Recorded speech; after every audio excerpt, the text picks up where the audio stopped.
Good evening, everyone. I want to welcome you to the Committee of the Whole meeting in Metchosin for May 11th, 2026.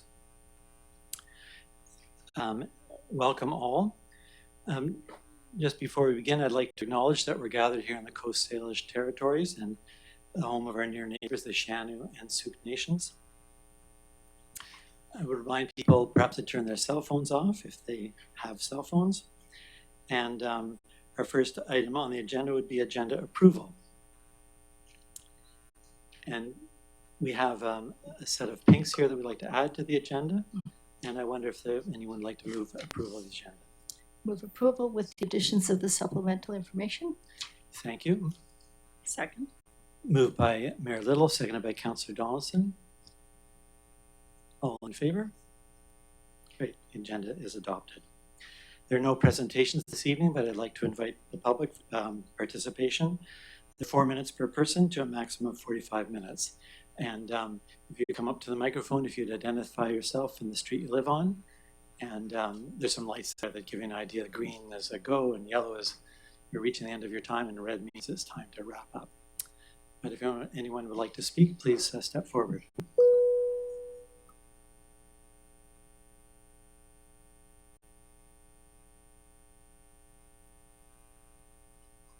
Did I do that right?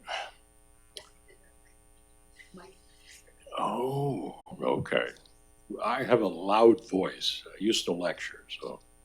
My name is Ted White. I'm 3839 Gilbert Drive.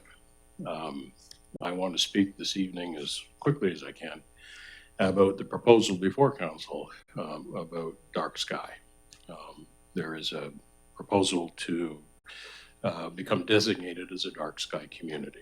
Now, the origins of this go back well over 10 years, I believe. Morley, Milne, and Bill Ware, and some other members of the community first proposed to council that we do something along this. And that has resulted in us having a bylaw which governs how our municipal lighting is done. We are in compliance with something called CGAL, which is the Canadian Guidelines for Outdoor Lighting.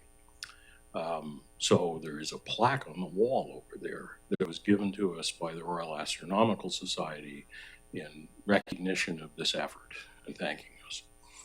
It's not formal, but this was something that was nice. 2023, I decided to try and help Metchosin and volunteered, and I got on the Healthy Communities Committee. When I was on the committee, there was a call for suggestions. What can we do?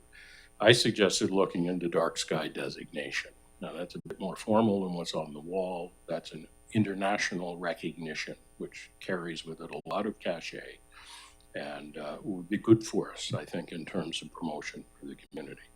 So I did some homework, decided that the dark sky community designation from Dark Sky International was our best fit. And there's a proposal that was written that lays that all out. I consulted with the Environment Committee because obviously there's a lot of overlap between the health of people and the health of the environment, and got a very favorable response.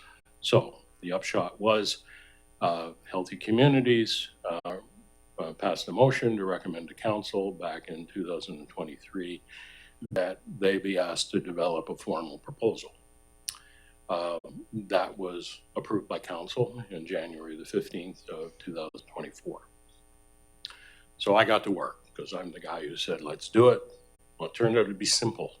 The way Dark Sky International works is that they want to work with you. They don't want you submitting a whole bunch of stuff that they have to go, and then the process takes 2 to 3 years to do, and they want to work with you every step of the way. So the approval does not come until both parties are satisfied. And that's an important point, I think, for these designations. So I drafted a proposal, put it to the Healthy Communities Committee, and it didn't go through. And I still do not understand what happened because they were very keen before the meeting and then not so keen when it actually came to time to vote. Summer intervened, came back in the fall. It was removed from the agenda. And I had no input into that either, so I still didn't understand what was going on. I've had some health problems. You may have noticed that I'm walking with a cane. So by the end of that year, my term was up.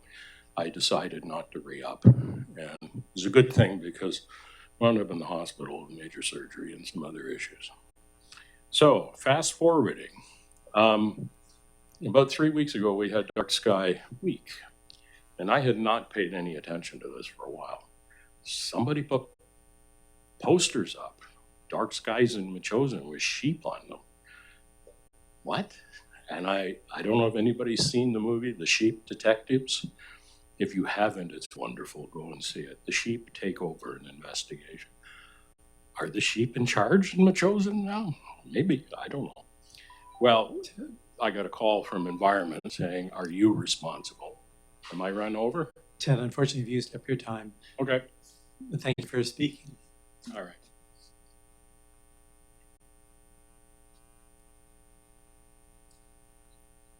Would anybody else like to speak this evening? Thank you. Good evening. Bonnie Gruber. Field Road. The topic, of course, is the bufferland. First of all, I want to thank Mayor, councillors, staff, and our planner for the thoroughly prepared documents contained. You can't hear? Okay. Is that better? Thank you. Okay, sorry. I want to thank the mayor, councillors, and staff, and our planner for the thoroughly prepared documents contained in the agenda package for tonight's meeting. I reviewed all of them. It was very time-consuming and heavy reading, but it was well worth it. It was extremely beneficial to me.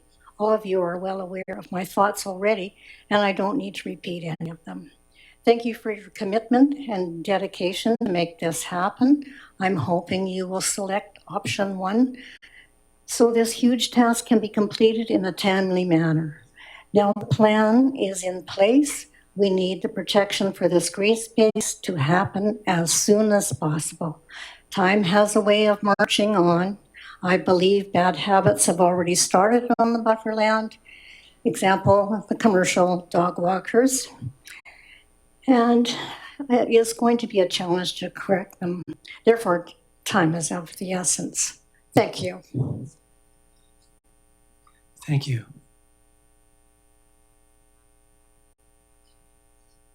Would anyone else like to address the committee?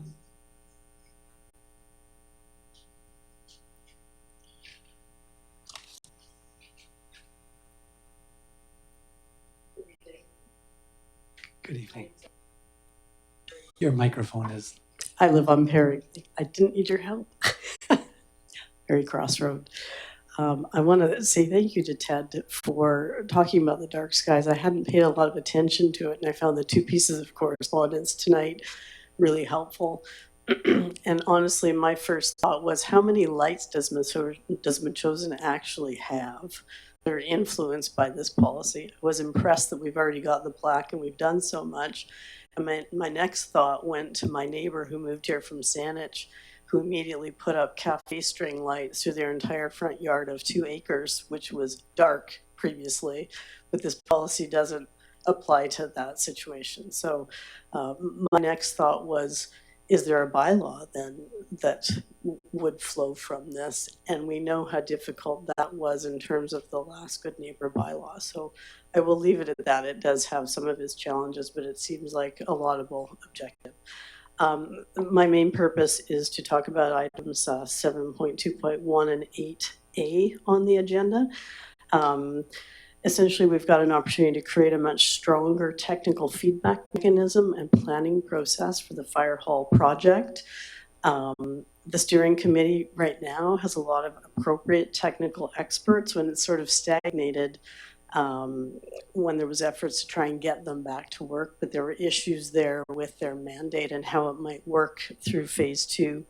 The CIO is responsible for project planning and management responsibility for the Firehall process, and it's agreed that he would benefit from access to experienced technical advisors.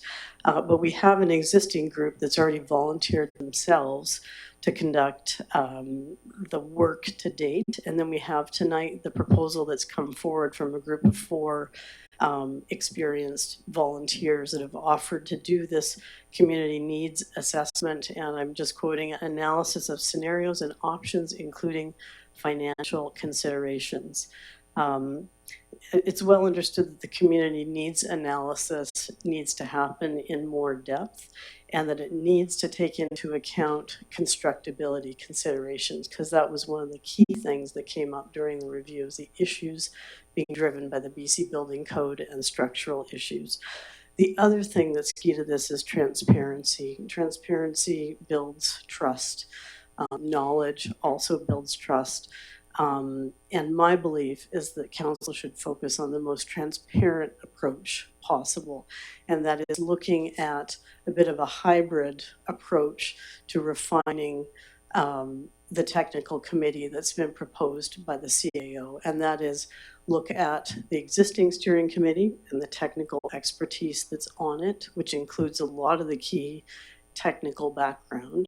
And then there are some new voices that are interested in participating in the community. We seem to need a process that involves both of that, but in a transparent process that reports back through to council. And it seems that identifying those skill gaps and identifying an opportunity to actually apply for those positions, because you know, we've got a lot of volunteers out there, it seems, that want to put their time forward, and most committees work better when they're tight and they can be nimble and they can respond quickly and build a good rapport with one another. And it seems that's also a value that we've heard, that the CAO would like to potentially pick up the phone and call somebody and maybe ask a quick technical question before going down a certain path. And having that opportunity available would be helpful. So thank you. Thank you.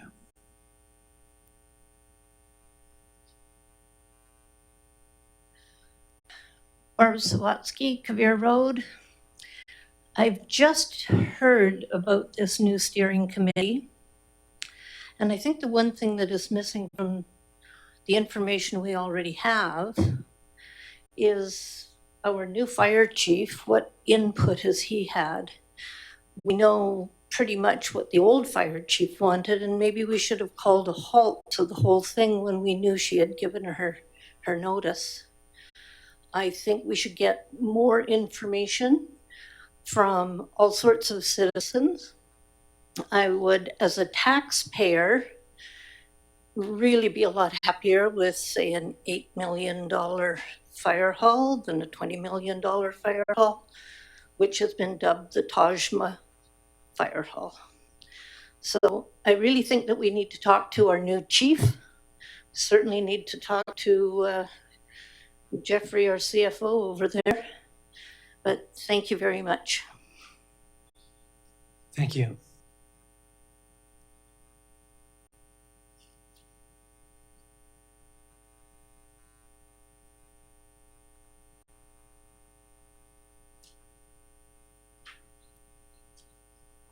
Avril Yoakum, Windfall Road, ditto.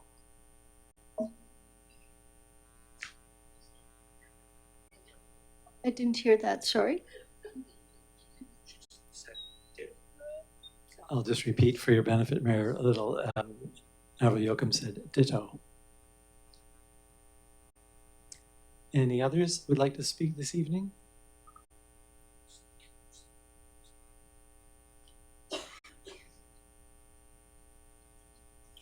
My name is Gary Smurfett. I live on Gilbert Drive.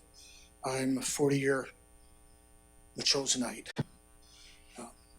I'm one of the 4 professionals who've put their names forward and have worked to prepare this proposal for a technical team that's in front of Committee of the Whole tonight. I've been asked, why did I become part of it? And the answer is, the first answer, and the answer that my family said, is to tell them that you're very concerned about the costs that seem to be associated, and you want to make sure there's a place for your children to live in Metchosin that they can afford. Affordability of it is of grave concern, and it seems to me, I'm just speaking for myself, although the team is a team, and so I want to make sure you're hearing me and not the team. I believe there's been a lack of steering on this committee. It's over 4 years in existence. They haven't had a meeting 6 months. I don't want to be part of that. I think there's a need to reset, and we're offering a short period of time to do a technical reset. There's people here that have experience in project management. I think that's important. We don't need to hire another consultant to tell us how to go forward. That's my point of view. Thank you. Thank you.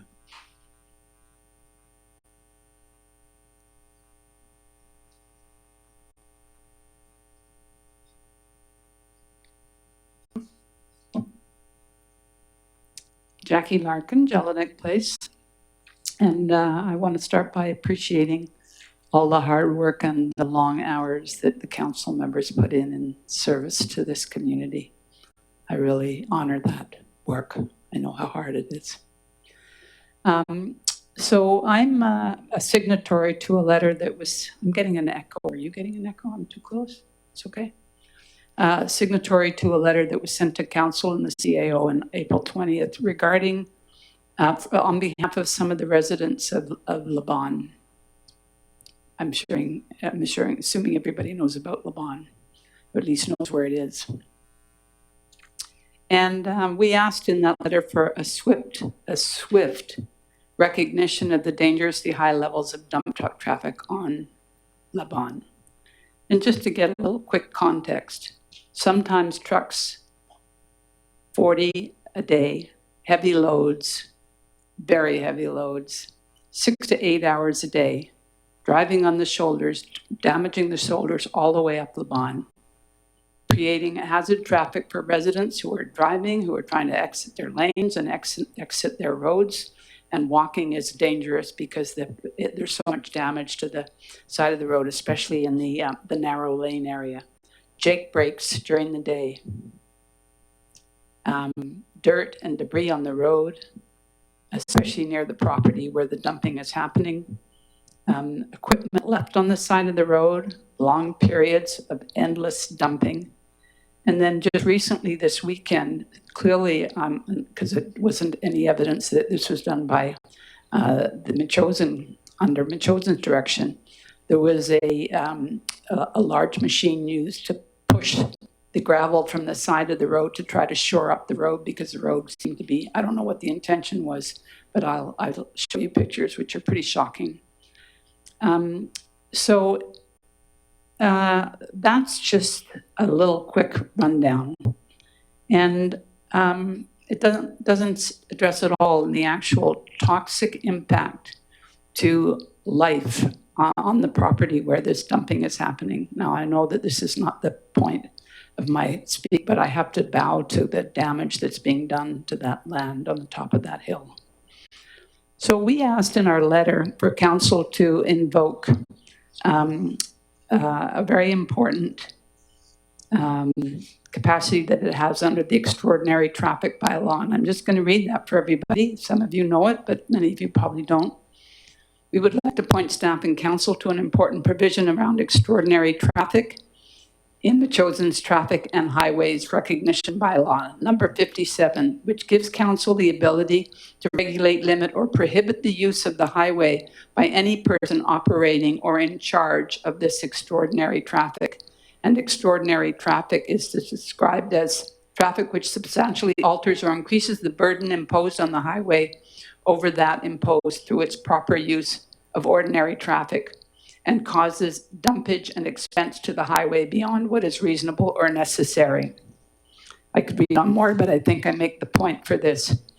Council, what this says is that council has discretionary power. This is not something that is just ruled by a bylaw externally. You have the discretionary power to get the evidence you need or get more if it's required. So the proposal has been sent to the CRD as we understand it. And their response back was to ask us, who have, many of whom have put in many complaints already, to put in more complaints about their history. And that is not what we asked for. We are asking for council to put this on council's agenda and to take it up as a serious matter under the bylaw 57. Thank you.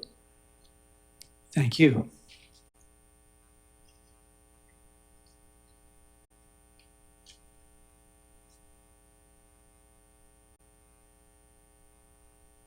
Any more people like to speak this evening? Sure, I'd like a second round. Never got to the speed bumps. Thank you. Well, seeing nobody else getting up, maybe we'll proceed with the agenda.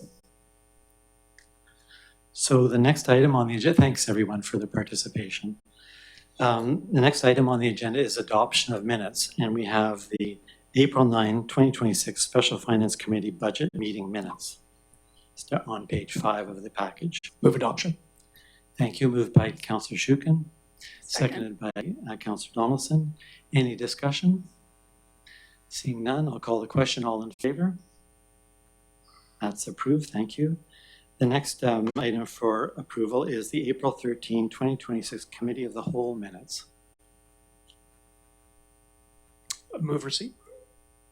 This is adoption, but, oh gosh, it should be, yeah, Committee of the Whole, so this would be adopting the minutes, I think. Sure. Yeah, move adoption. Moved by Councillor Shukin, Second. seconded by Councillor Donaldson. Thank you. Any comment or concerns? Seeing none, I'll call the question. All in favor? That's approved. Thank you. And then we have 3 minutes for receipt. The March 19, 2026 Healthy Communities Advisory Select Committee draft minutes. Move receipt. Thank you, Councillor Donaldson, and seconded by Councillor Shukin. Any discussion? Seeing none, all in favor? That's approved. Great.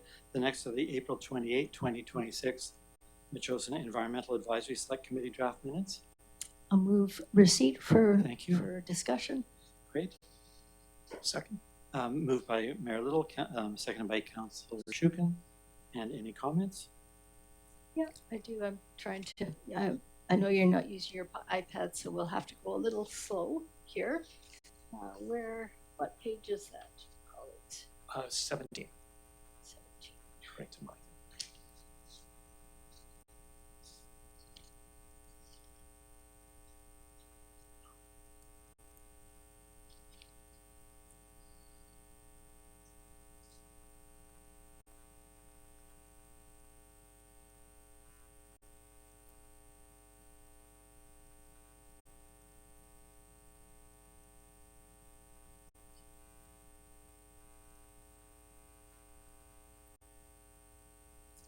Yeah, thank you.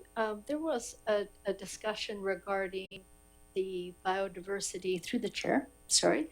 There was a discussion on page 18 of biodiversity and natural assets planning open house event. And there was some discussion with the committee regarding when the open house would be held. Would it be concurrent with recommendations from staff, or would this be before or after? And what we discussed at the meeting was it doesn't make a lot of sense to have the discussion of the public hearing or the open house after everything's complete. We want the comments from the public within that package. And so the question was when to hold the open house. And I think you were at the meeting when we were talking about it, and it's too bad that wasn't conveyed to the committee, because then they wouldn't have this question. But the open house, the intent was it to be happen either concurrently, but preferably before. So all of that information from the public participants could be included in the recommendations. Thank you. Thank you. Any other comments or questions? Okay, I'll call the question. All in favor? Thank you. That's adopted, or received. The motion's adopted. So the next minutes are the April 29, 2026 Parks and Trails Advisory Select Committee draft minutes. Move receipt. Thank you. Moved by Councillor Shukin, Second. seconded by Councillor Donaldson. Any discussion? All in favor? Great, that's approved as well. Thank you. So the next item on the agenda is the Metchosin Environmental Advisory Select Committee proposal on dark skies. And you'll see, if you look in the agenda package, you'll see the recommendation from the committee. It's item 8A. Sorry, item 6A. And you'll also, Council, you'll also have seen in my Councillor's update some commentary about this. So Metchosin, as we heard from Ted White earlier, has a dark sky policy that governs district properties. And we have got that for reasons of protecting the night sky, minimizing impact on wildlife, and allowing for the pleasant and secure enjoyment of Metchosin residents and visitors. Last year, we adjusted the lights on the municipal hall, thanks to the CAO, so they're compliant with as dark sky fixtures. The same occurred at the Metchosin Community Hall. So in keeping with our interest in a healthy environment and human health and light touch regulation, MEASC was interested in putting forward a recommendation that we seek designation under the dark sky community, as a dark sky community with Dark Sky International. And we'd seen notes previously from Ted White and have been shared with us, and we commented earlier about that. It seemed the proposal didn't go anywhere, and then recently the committee had been approached by local resident V.O. Mitchell asking if we would pick this up again. And so we put it on our agenda and heard more about it and thought this would be a reasonable thing to do. The idea is to declare or seek designation of our entire community, not just the municipal grounds, as dark sky interested. And the notion is that we would work through the certification with Dark Sky International and through education rather than regulation, build the interest in the community about keeping Metchosin as it is now or has been a dark sky community. So something to rally around. Now, there's a couple of pieces of course. So the motion itself that we were proposing is to do that, and then MEASC would work on that with other volunteers as they're interested. And excuse me, we received some correspondence this evening from one letter, just to reference it, from Sherry Rourke earlier today, and she lays out some history of the Healthy Communities Advisory Select Committee working on the topic.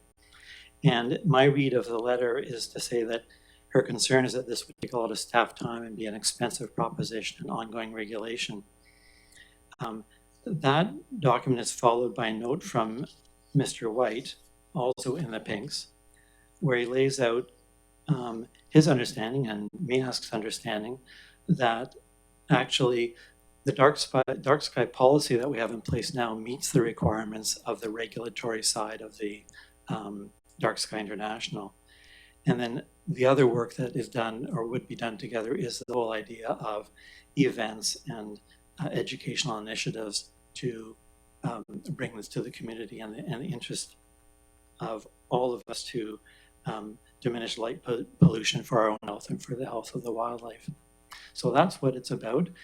And I wonder if there are any questions about that, and then maybe we could entertain a motion.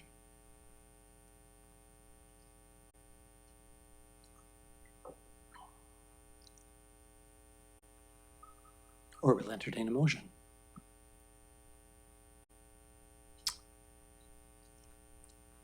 Yeah, through the chair, I have some questions. I'm just wondering, when this was brought to the MEASC, was there any opportunity, or did the chair of the MEASC committee reach out to the chair of the Healthy Communities? So there was that cross hybridization between colleagues, since the Healthy Communities had spent a considerable amount of time on this at the time. I remember our councillor that was the liaison to that. I remember her speaking at this. I think the goals are really laudable, but I'm just wondering, was there conversations between the chair or yourself and the council liaison to get the different perspectives? Because really what we have is two letters here that are sort of diametrically opposed on some of the understanding regarding this. Thank you. Yes, no, I think our understanding was that the Healthy Communities Advisory Select Committee had decided not to continue the work on it. And I believe it came to either council or committee of the whole, Mayor, where you spoke about getting this going again. And so it seemed, let's do that. And then we heard from Ted White, who was on the committee at the time, with his proposal. And so we're not, and then of course, the chair of the Healthy Communities Advisory Committee is telling us here that I think she's saying that referring the matter to MEASC would therefore not only better align with the nature of the proposal itself, but may also allow council to benefit from the existing knowledge base within MEASC. And I think your point is it didn't really fit with healthy communities. And I do recall Councillor Epp reporting to us that they didn't think the spending the money was worthwhile. Yeah, that's right. But I would suggest that the chairs reach out to each other. I think that would be respectful, and also they might glean something else from the chair and the Committee of Healthy Communities, since they had spent a considerable amount of time discussing this. Thank you. Councillor Shukin. I'm prepared to support the motion. If it goes ahead, it might be appropriate for you, sorry, not if it goes ahead, it might be appropriate for you, Councillor Kreye, to make the motion. I'm able to second. Certainly. So I'll make the motion that the committee recommend to council apply for a dark sky community designation, direct the application be prepared by members of MEASC working with the Dark Sky International for submission back to council for approval, and that the district pay the one-time $250 US application fee from the 2026 MEASC budget. Thank you. Seconded by Councillor Shukin. Any further discussion? Very little. Yeah, thank you. I think this is really laudable. And when we first spoke to Mr. White about it, we were all in agreement that there was significant impact, not only to the environment, to the wildlife, and we wanted to see this happen. I'm just worried a little bit, not too worried, about the financial implications of this in terms of how much staff time this is going to take, how much resources that's going to be involved in this. I think it's a laudable thing to pursue. I'm wondering if we have the actual time. Practically, do we have the time in this term to tackle this? But my questions are, there's the fee for sure, but we want to make sure we set this committee up for success, as Councillor Donaldson often says. And are there going to be significant or even other financial implications to the district, or is there a requirement of staff to contribute in terms of labor? Thank you. Thank you. Councillor Donaldson. Could you answer those questions? Yeah, this is meant to be a effort undertaken by volunteers, and both on the committee and otherwise. And the kinds of things that would happen would be photocopying of some posters. For example, you may have seen the ones that Vio Mitchell copied on her own and placed around the community on mailboxes. There may be some events in the evening where we would be talking about the dark sky. We probably will include it as something at our MEASC booth on Metchosin Day. So those kinds of things. I don't expect to expend any staff time actually, or much financial need at all. MEASC has a budget of $500 per year. We'll spend roughly $340, I think, on this, and still have money remaining that we could put to the purposes of photocopying sheets and that kind of thing. Otherwise, I imagine we'll use individuals in the community would use social media and other means of communication. Okay, I'm terrific. not overly concerned about Thank you. finances or staff. Thank you. Councillor Donaldson. Oh, thank you very much for the discussion. Recently, we were looking at reserves, and there's substantial funds in the climate reserve. I'm not saying that we should just rush off and spend a bunch of money, but I do appreciate the suggestions of certainly collaborating with health communities if they're past information. Ms. Rourke's letter is very extensive. Mr. White has great knowledge on this, of course, and so that's good information going forward. The one thing that's always really valuable in our experience here at the table of all the committees that we've been on and within our community is awareness. So education, whether it's articles in the Metchosin News, suggestions, as you have said already, Councillor Kreye, with MIAS doing some volunteer work.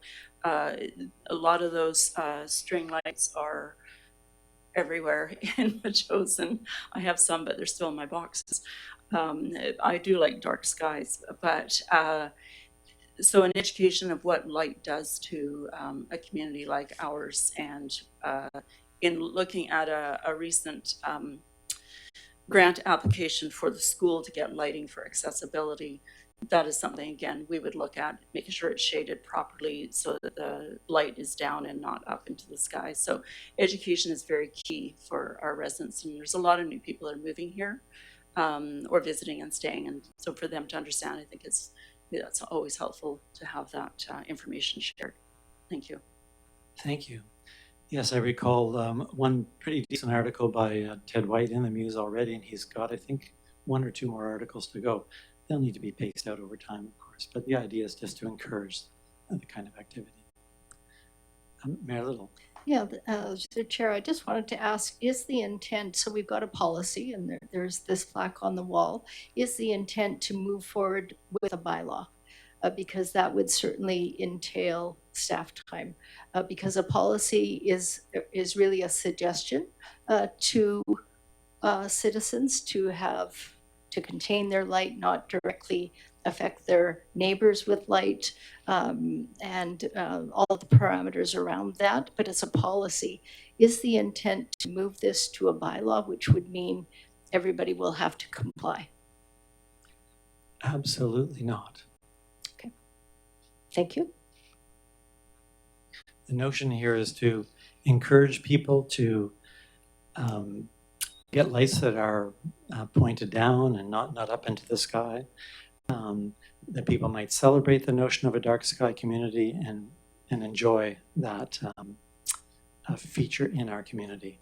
But it's one of education, celebration, that sort of thing, not regulation. Are we ready for the question? So, all in favor? That's unanimous, thank you. So the next item on our agenda is the April 29, 2026 Parks and Trails Advisory Select Committee meeting recommendation regarding Royal Roads University student research.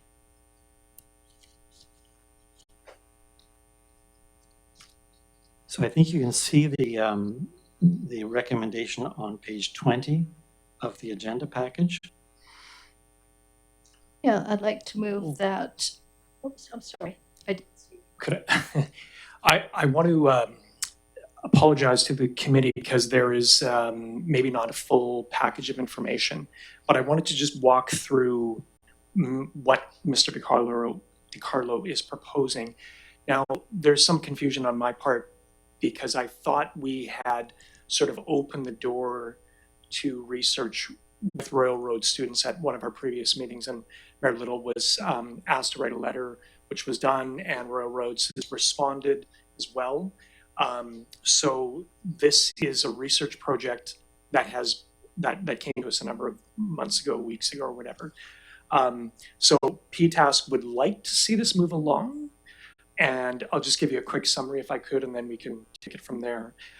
So the research question from Mr. DiCarlo is, how may plant composition and associated ecosystem services, habitat quality, and stormwater management change with further regional development and climate change? So he'd be looking at the bufferland with this in relation to stormwater that's coming. So, and basically he notes that plant composition indicates the naturalness or intactness of an area and the ability to support various wildlife and other fauna. And so plant composition also influences other services such as water infiltration and runoff. So that's some of the core elements to his research. So what he's going to do is he's going to quantify and plant diversity hotspots in the bufferland. He's going to identify structural, biological, and physical ecosystem components, and then he's going to evaluate the sensitivity of habitat quality. So he's going to be on the ground ideally this summer, and ideally wrap up his research by the end of July. This will all be done in a very non-invasive way, and there will be no cost to the district. So that is what I've got for you. I'm supportive of it. If there's a request for more information before we vote, I will try and accommodate that. But that's where we're at right now. So, Any other questions? I guess I had one, Councillor Shukin, and that was, what would the staff involvement actually be? Just to tell them where the location is, or is there more to it than? I would see no staff involvement other than giving the okay to move ahead with the research, and any other, whether there's a letter that needs to be signed or waiver or whatever. So, Excellent, thank you. Mayor Little. Yeah, that was embodied in the body of the text back from the Royal Roads University. So the major question to staff would have been insurance. Within the letter, she states that all students would have insurance from the university. Thank you.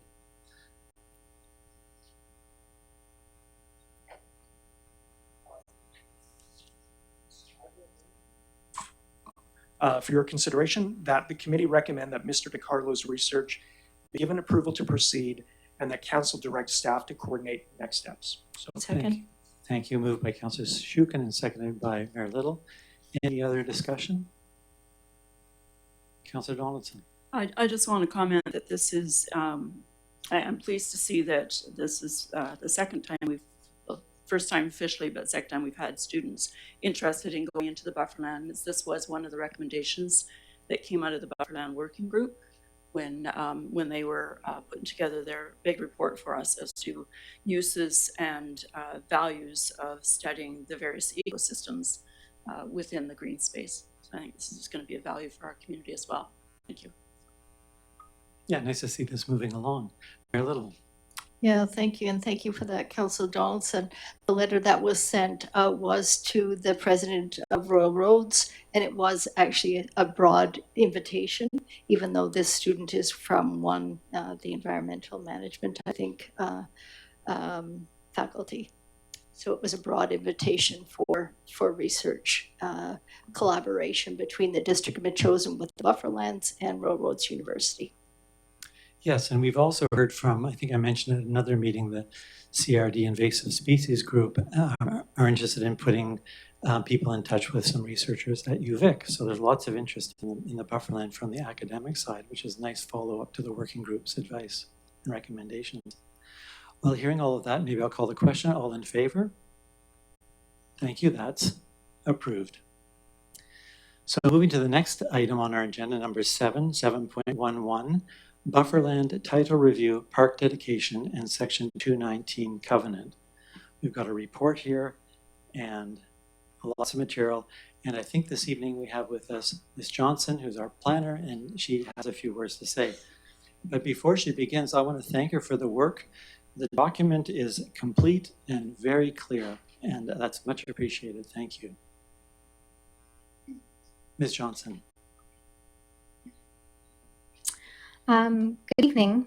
The purpose of the report on the agenda tonight is to provide a title review and identify title-related actions, and to seek council direction on the proposed park dedication bylaw and the draft Section 219 covenant that have been prepared to support long-term protection of the bufferland. As part of the review of the registered charges on titles, staff have identified a number of charges that no longer reflect current conditions and are recommended to be released or discharged. These include expired development permit notations, historic covenants, and a stormwater-related easement and covenant. The stormwater easement and covenant was registered in 2017, and it allows for the possibility of stormwater infrastructure on the bufferland. There has been an updated and approved stormwater management plan in July 2025 for the Center Mountain residential lands. That confirms that all stormwater infrastructure will be located within the city of Langford, and no works are proposed within the bufferland.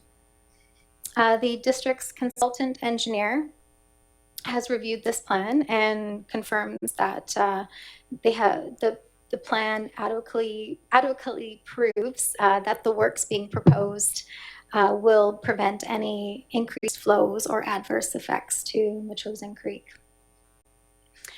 Since the easement and covenant are no longer required for their original purpose, it is also recommended that this be discharged prior to park dedication. And where council provides authorization as per the options under the title related actions within the staff report, staff will proceed with the release and discharge of these identified charges. And if any of these aren't authorized to proceed for release or discharge, they will be added as carve-outs. They will be added into the finalized park dedication bylaw. Next slide. This slide summarizes the proposed park dedication bylaw for council's consideration. The purpose of the bylaw is to formally dedicate the bufferland as park for environmental protection and conservation purposes. The draft bylaw provides for permitted uses that are primarily focused on conservation and ecological management, as well as low impact public access.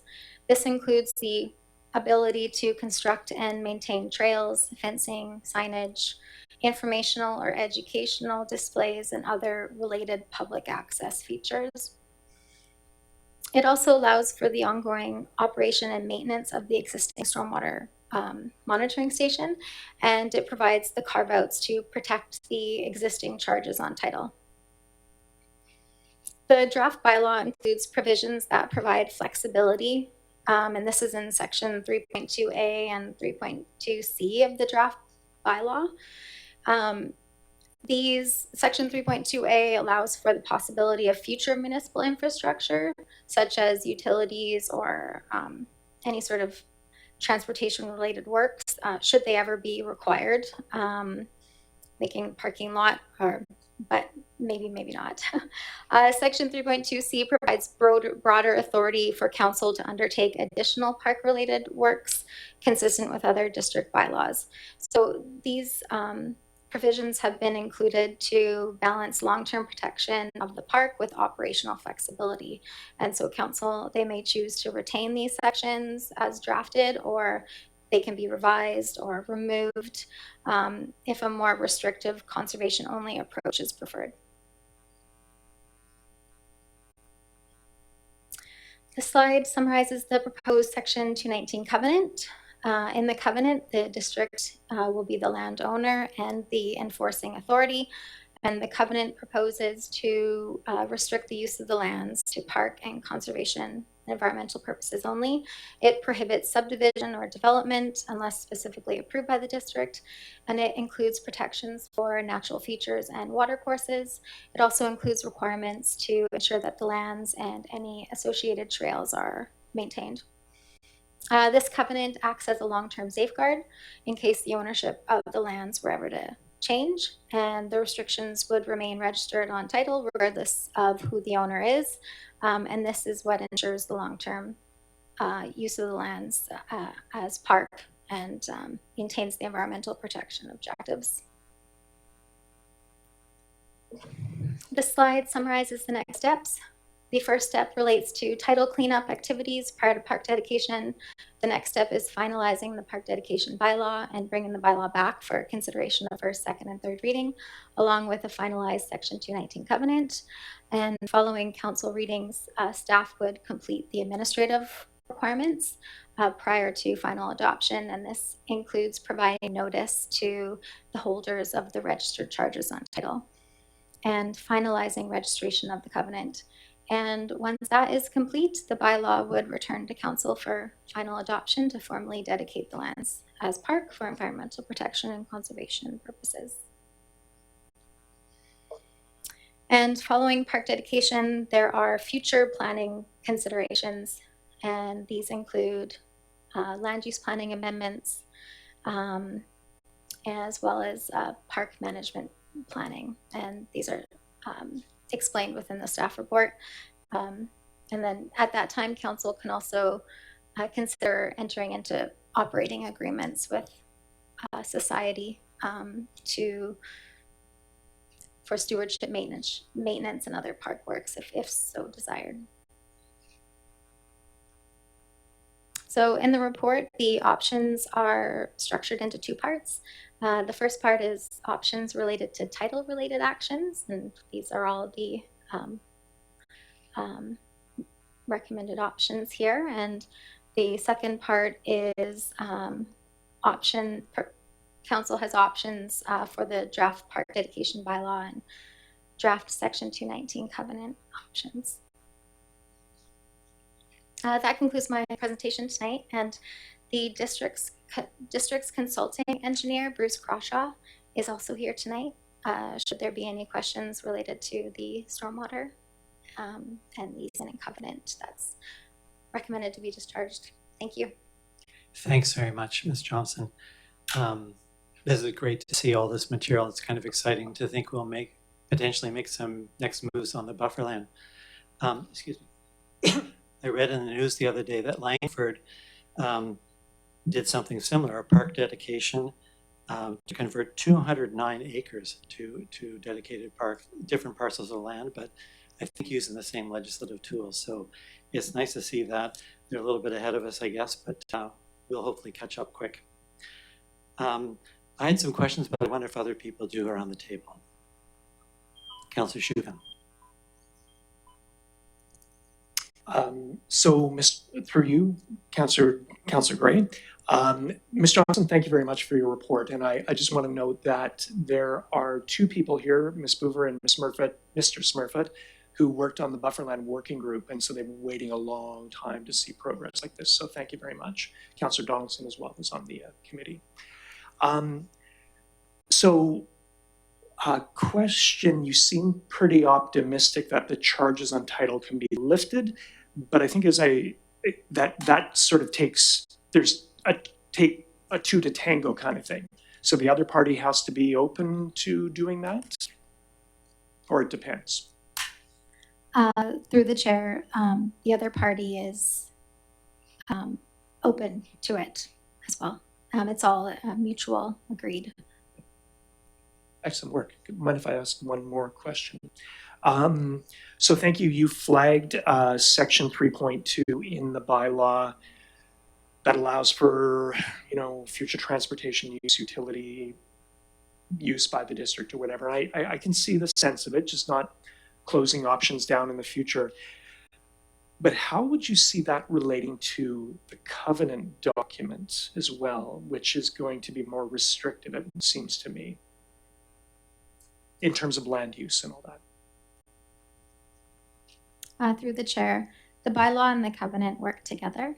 And so how they are written, they are mutually working together. So there's no contradiction of either sort. So if there is a need, the district needs to put some sort of utility in there, maybe a second stormwater monitoring station, for example, that would be allowed in the covenant as well.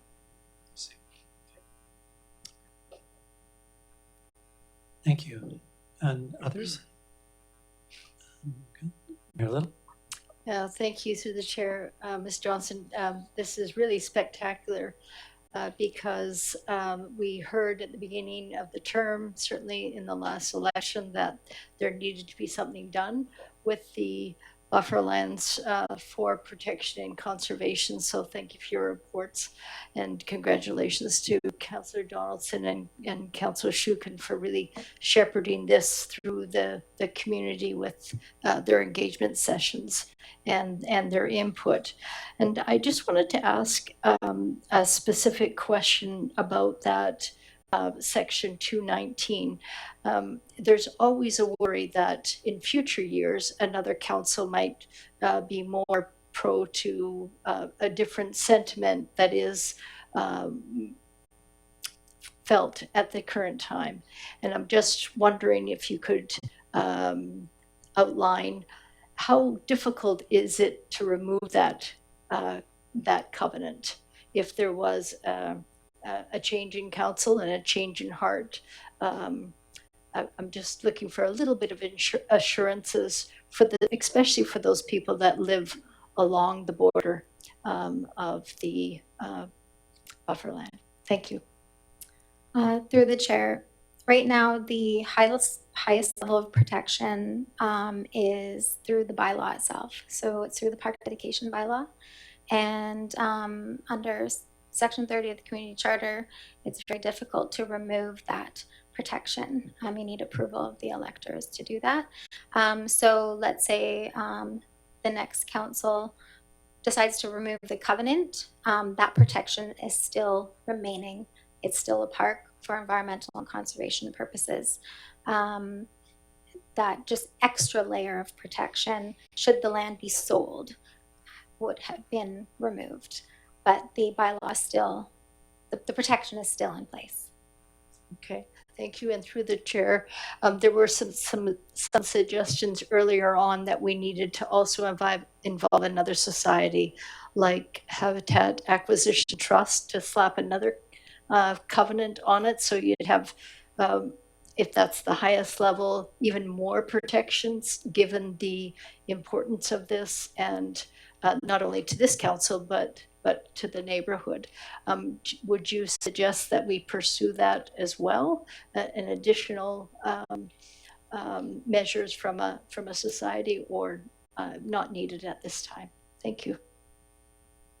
Through the chair, it's not needed at this time, but should council in the future want to have a relationship with a conservation society, and through those discussions they would like to enter into another covenant, lots of times they have their own templates.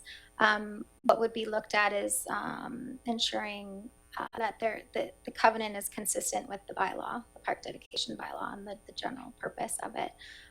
Or there's entering into a operating agreement for stewardship of the land. So there is options if you want to explore it in the future. But at this point in time, there's enough protection through the bylaw. Oh, thank you through the chair. That's excellent.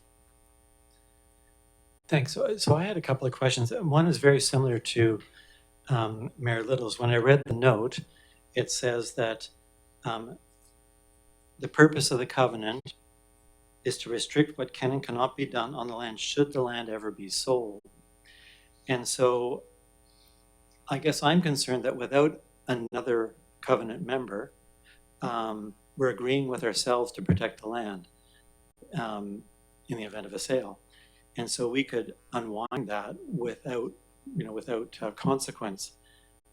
In other words, a future council could nullify this covenant quite easily.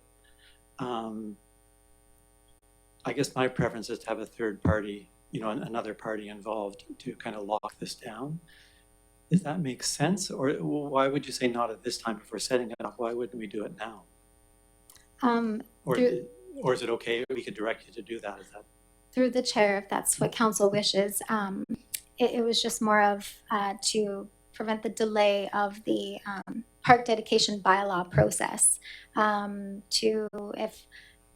If you wanted to look into entering into another covenant with another conservation society concurrently with the park dedication bylaw process, it would delay the process. Or if it's something you want to do after the park dedication bylaw, then if that's something that council would like to direct staff. Yes, I was thinking if they weren't dependent, we'd proceed with the park dedication and then do a covenant but involving a third party. If that was doable, I think that would be my preference, and perhaps others, I'm not sure. Yeah, through the chair, staff would just need, it would be finding that third party, I guess. I'm thinking the BC Parks Foundation, the mayor's mentioned Habitat Acquisition Trust, there may be others. Okay, well, Yeah, I think you've given an answer to our questions. I had a different question, which was in the document, it's mentioned the stormwater Upper Metchosin Creek station is not functioning. And you may not know about that, but I thought that stormwater monitoring station was needed to collect baseline data as the development up on Center Mountain occurred, so we could see what the flows were like. I wonder what the plans are for repair or how long it's been out of service. Through the chair, the repair is being discussed currently. It's in motion. So Metchosin is working with a company called Flowworks to update the existing monitoring station on the Upper Creek.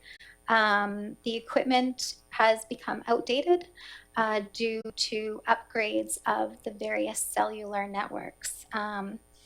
However, the city of Langford has a station downstream on Neild Road, and their station is working, so they can provide the data. So that data logger of that monitoring station is continuous, and it can be analyzed at any time. I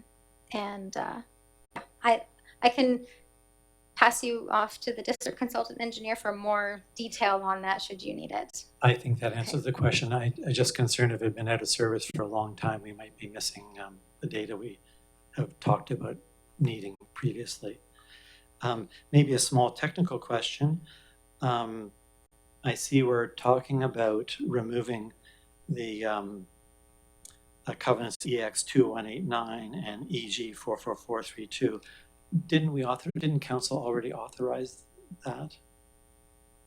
Through the chair, that was on the neighboring lands, on the Center Mountain residential lands. Very good. Thank you. That helps.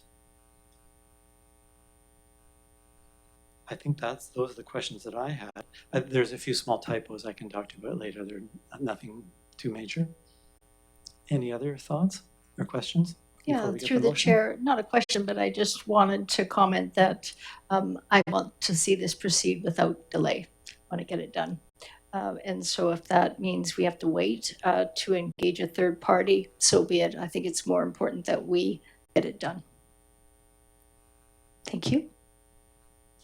So I think we're ready. Oh, sorry, Councillor. And I would echo that as well. I think there will be time to engage a third party and maybe, learn what they can bring to this situation that we've got here, and maybe do it with a sense of calmness as opposed to the urgency in trying to get this done before the end of the term. So, yeah. I guess we're starting the discussion, but would anyone like to move the first set of motions? And they're titled on our agenda package, the title-related actions. Sure, I'm happy to. Thank you, Ms. Johnson. That the committee recommend the council receive the findings of the review of registered charges affecting the bufferland as outlined in the report. I think, we can do all of them? Okay. Yes, thank I think so.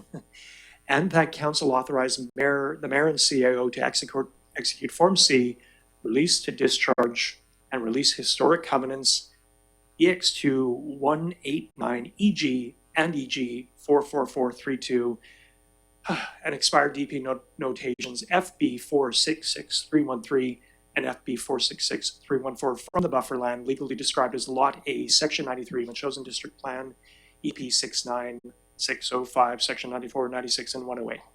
Okay, and that council authorized the mayor and CAO to execute the Form C release for the stormwater easement and covenant CA 5867519 and CA 5867520 from the bufferland legally described, and we've done the legal description already. And finally, that council authorized the release to discharge stormwater covenant FB 512568 modified by CB 1293393 from lots 1 to 34, sections 93 and 94, and then again the legal description as well. So moved. And I will second all four of those motions. Thank you. So moved by Councillor Schuch and seconded by Councillor Donaldson. Any further discussion? I had one question, actually, Mayor Little, Councillor Shukin. When we raised this before, the CAO came forward and said we should release these covenants. I think it was the stormwater and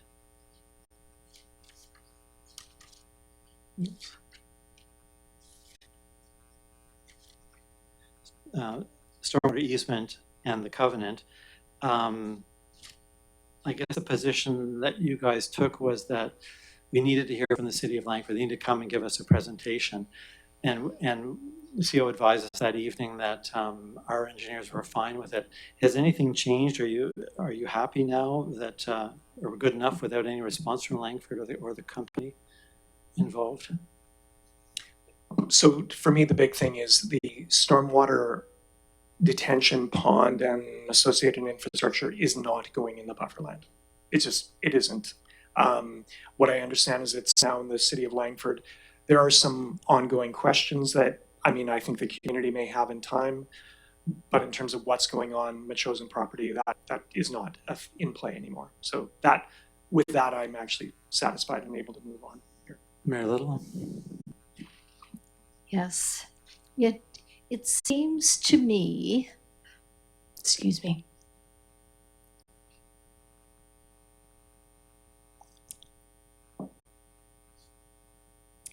It seems to me that you want additional reassurances about the stormwater management plan and whether the detention pond, as Councillor Shukin mentioned, is indeed in Langford. Is that what you're trying to tease out? Would you like perhaps the engineer could give that reassurance to you? No, I was reassured when we discussed it previously. It was rather, I think, yourself and Councillor Shukin who opposed releasing the covenants. And so I'm just curious if you're happy with it now, if we're good to go.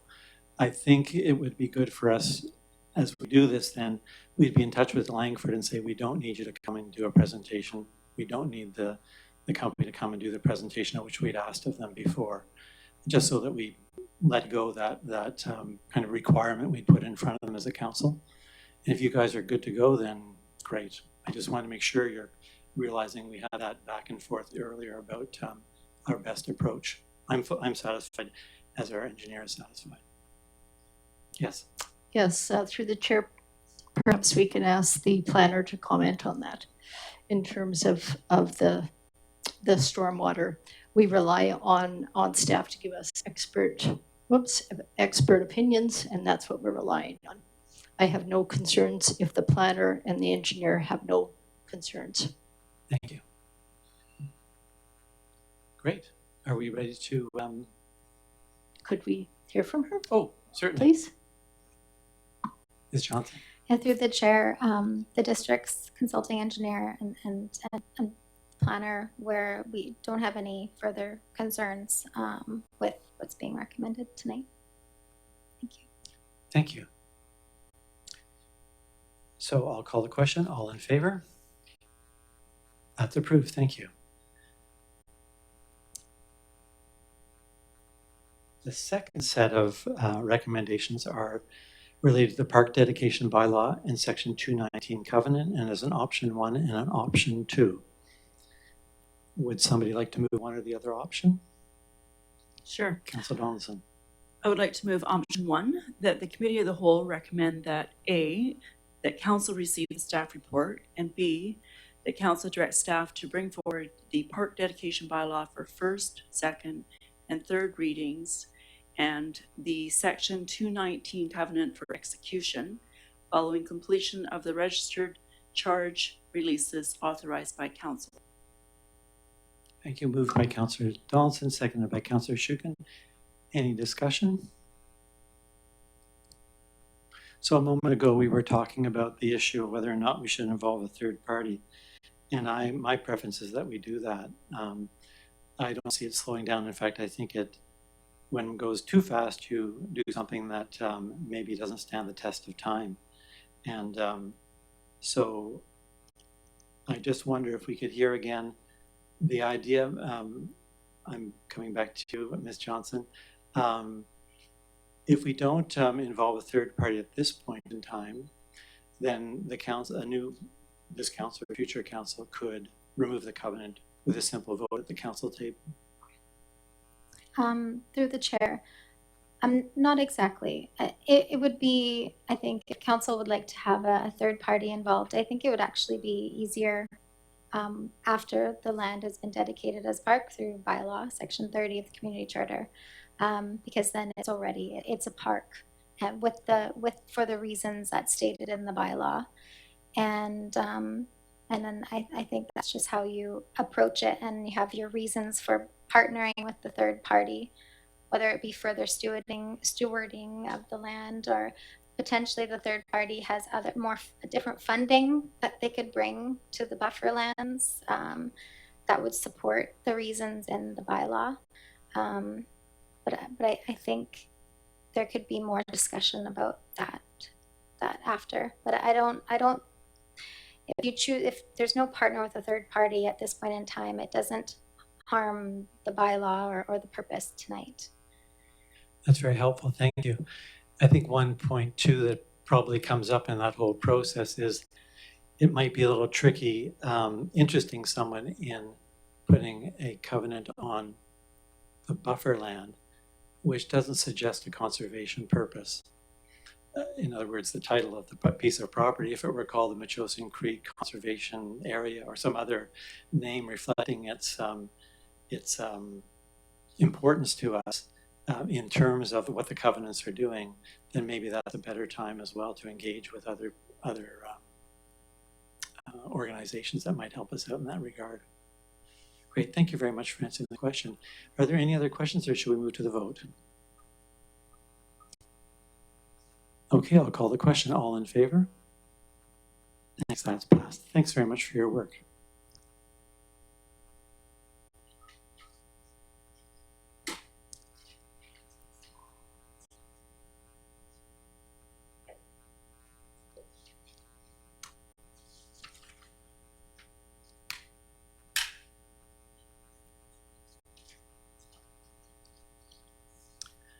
Okay, the next item on our agenda is under Finance 7.2.1, Firehall Project Options Review. And we have a report here and a recommended motion.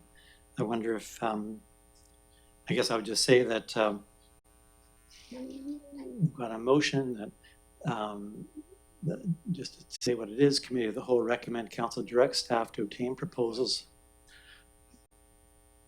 Thank you. Can you tell us which Direct staff. what page this is on the agenda? It's 7.2.1. That's page 79, if that helps.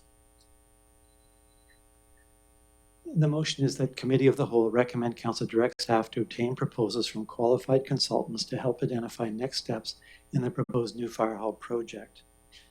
And I'll just comment that the later in our agenda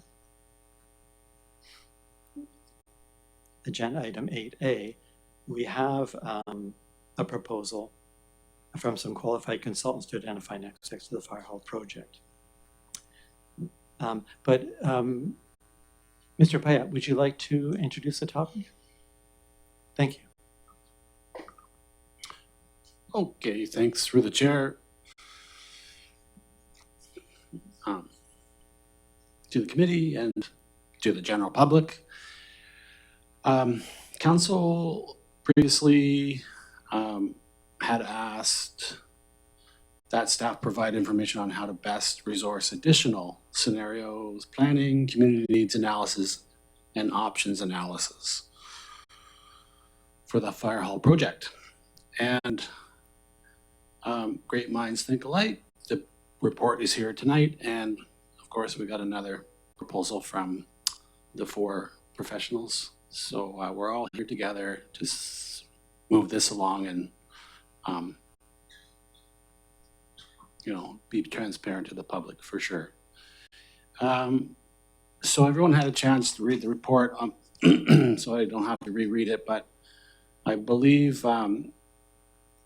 these paragraphs I've highlighted might summarize the additional planning and options analysis,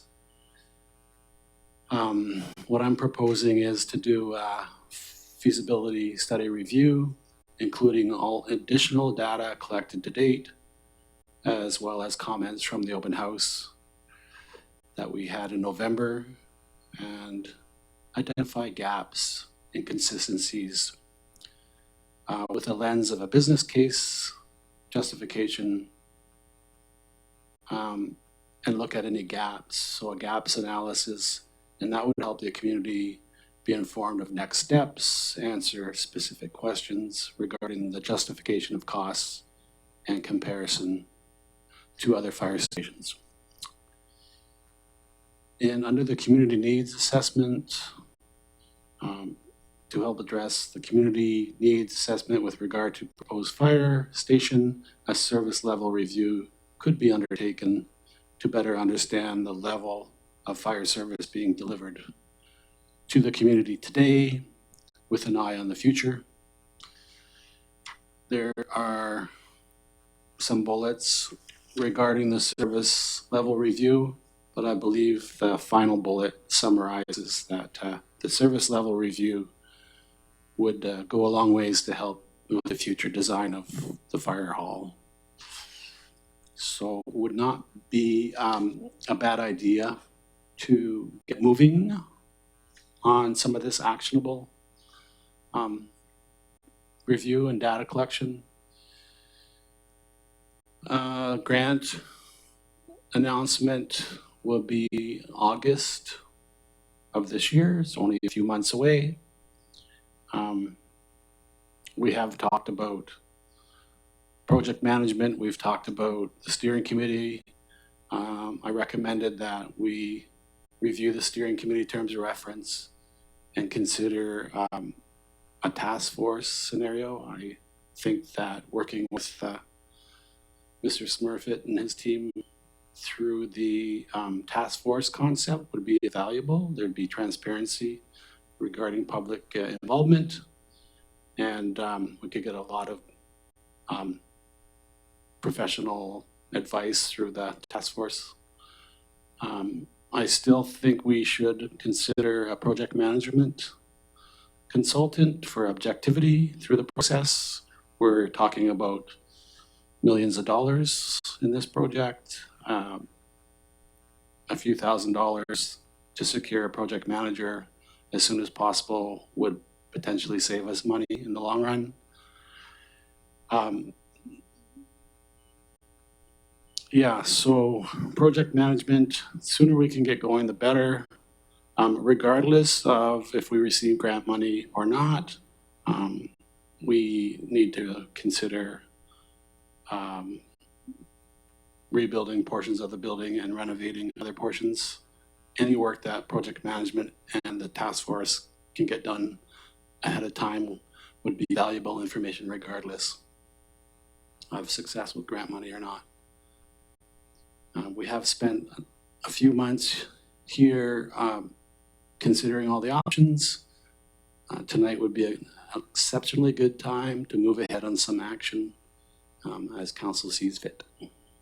Thank you. Thank you very much, Mr. Payette. Councillor, excuse me.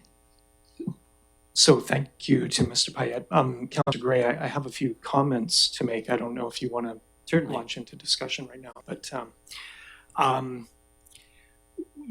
obviously the fire hall discussion has been controversial, adversarial. What was interesting though and inspiring is that the four of us came together at the meeting in March and moved ahead with the resolution that has brought this report. But one thing I just want to note though, I feel there is consensus on the building itself. I think there's consensus on the recognition that there's a need to replace the administrative building and the sleeping quarters building. I think people are on side with that.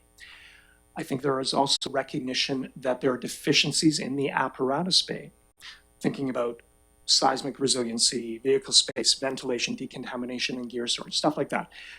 And also consensus about cost, that addressing all of this is going to be costly and we have to move ahead with care.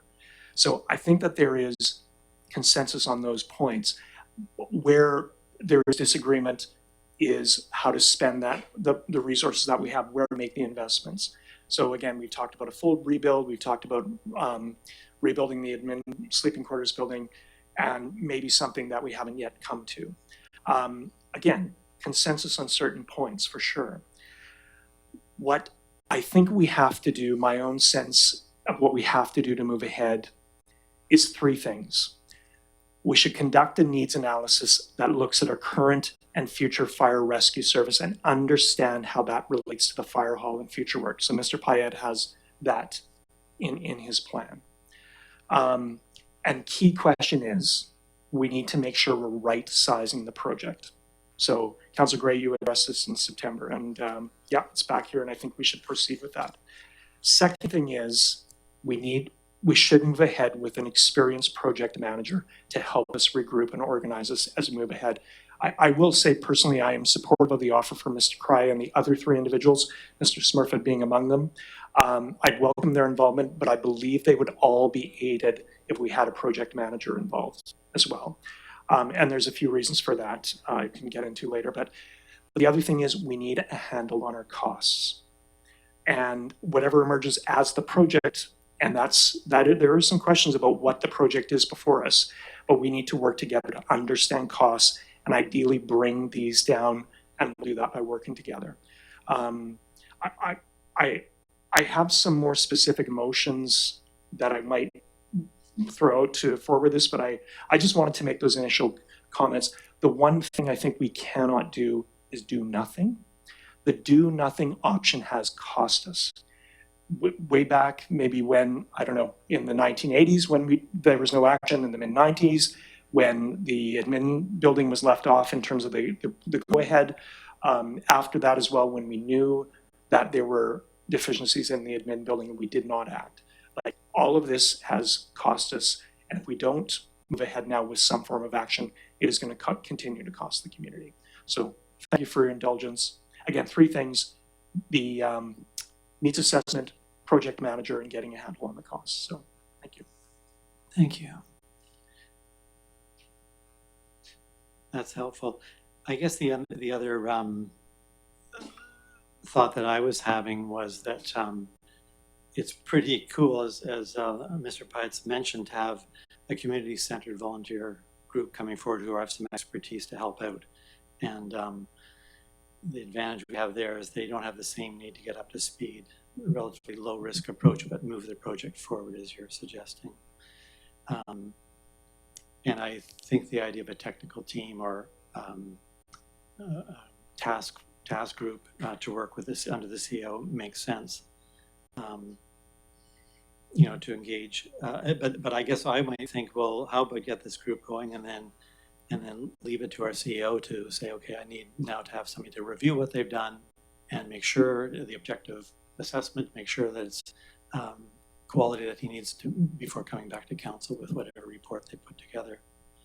It's very efficient use of the resources at hand and less overall cost at this juncture, but being sure that we have, whether one calls a project manager or some kind of expert to come in and maybe could work that out with this technical team or task group. Councillor Donaldson. Thank you, and I appreciate Councillor Shukin giving us a summary of his points, and do nothing is where I'd like to address. So for the last 6 months, we have done nothing. And there are a lot of questions and things that I think out of the points that Councillor Shukin is saying that still need to be unraveled a little bit to find out which direction we're going in, whether it is a full build, building just the admin, upgrading other parts of the other building, or what it is. We don't really have, or it hasn't become clear what direction we're actually going in. We had the last time this subject was brought forward was a public engagement November 12th with approximately 80 people out of the 5,600 that live here. So clearly we got some more work to do in that regard, but looking at this report, which is got a lot of detail in it and cites a lot of things that we still need to work through. It appears that the tech team is also thinking along the same lines. And with some of the stuff that they've looked at or has sort of suggested, I think, is things like looking at other fire halls and whatnot on Vancouver Island. I'm reminded of a conversation of a community up North Island with people in Comox area who want to build a fire hall. The question was, why are we not just building what Dashwood Fire Hall did? And in actual fact, Comox is using that template, but will adjust it according to the needs of their department. And each department has a little bit different needs. We spend, and when I say we, a lot of these departments on the island that are being built spend a lot of money on consultants. So to take an already made plan and adapt it seems quite feasible. And in this community, and I think it was pretty clear with what Mr. Smurfett was saying, the taxpayers that are here right now paying and our future taxpayers, how much of a burden are we prepared to put onto them? So again, something that we could create to live within our means. We do have funds in the bank without stripping all of our reserves. But somebody with more time to be able to flush that out for us would be very helpful. It's not something that has been clear yet.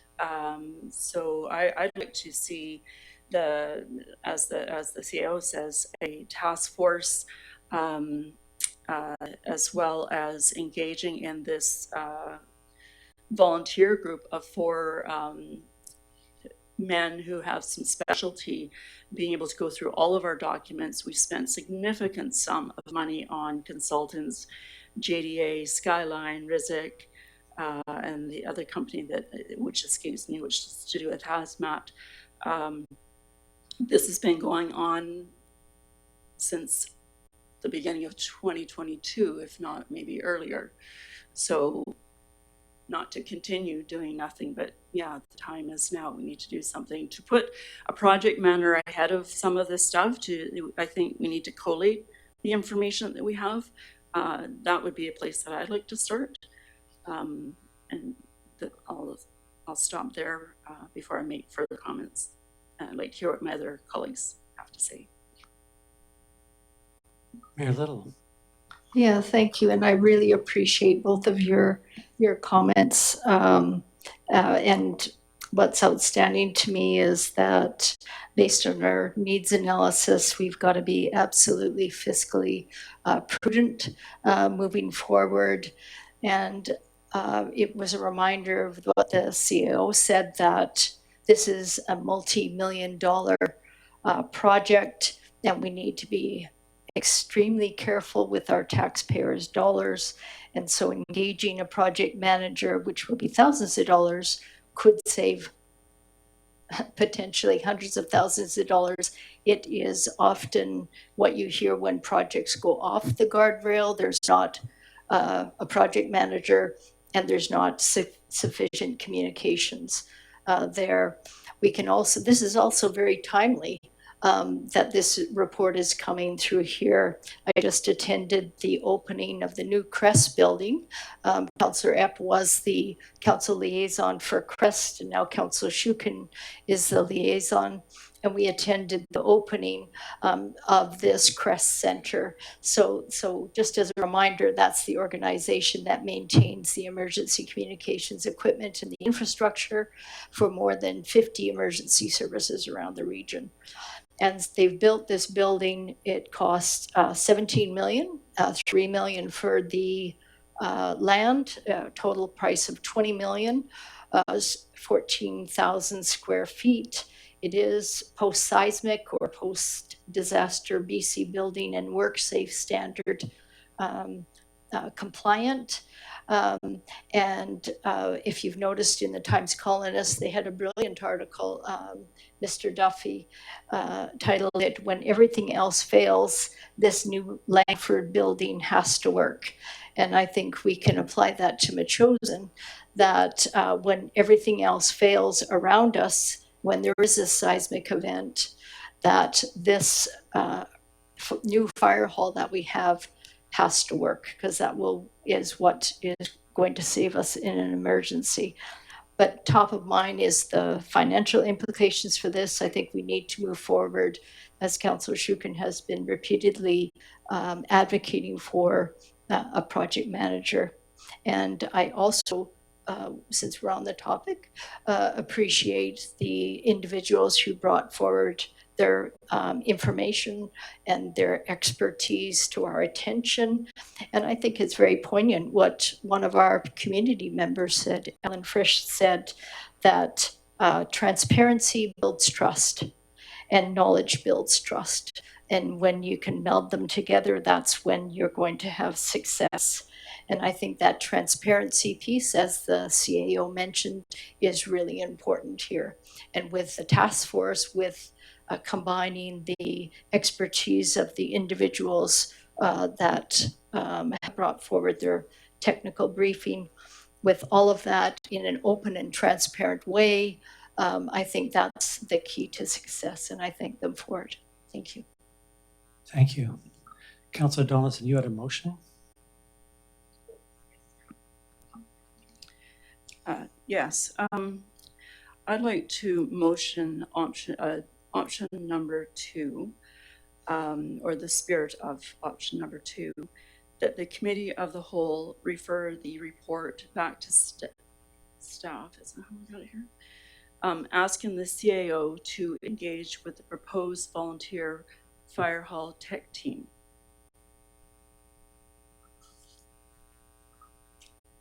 Very good, thank you.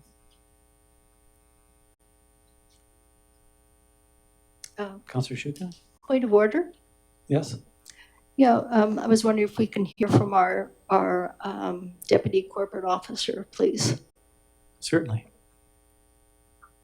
So I just want to clarify that there's a motion on the floor. You didn't sorry, the project manager.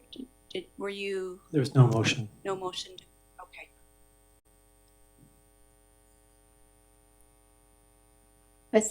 I still have a point of order. Yes. What we're talking about is the CAO's report, right? Further on in the agenda, we're talking about the technical group. I think that you might have been more transparent that you were going to move to option 2. Up till now, the discussion has been about the CAO's report. That was a little bit surprising to me. Were we not? Oh, sorry, I'm confused then. Are we not dealing with 7.2, Firehall project options review? Yes. Okay. And when the CEO was speaking about it, I mentioned we had further in the agenda a proposal, and the CAO mentioned the idea that wouldn't it be good to work together here. Mm-hmm. I'll second the motion for discussion. Thank you. Councillor Donaldson? Thank you. One of the, well, I think I explained a little bit earlier, but the purpose to have the CAO engage with the Firehall tech team is so that the tech team can actually review all the documents, put them all together in one place, so that we have a clear direction of where we're going. So then we can actually hire a project manager to take on the next step. That was the point of my motion. Thank you. Councillor Shukin? Yeah, so I am supportive of engaging Mr. Kreye, Mr. Rivers, and Mr. Smurfett and Mr. Yates.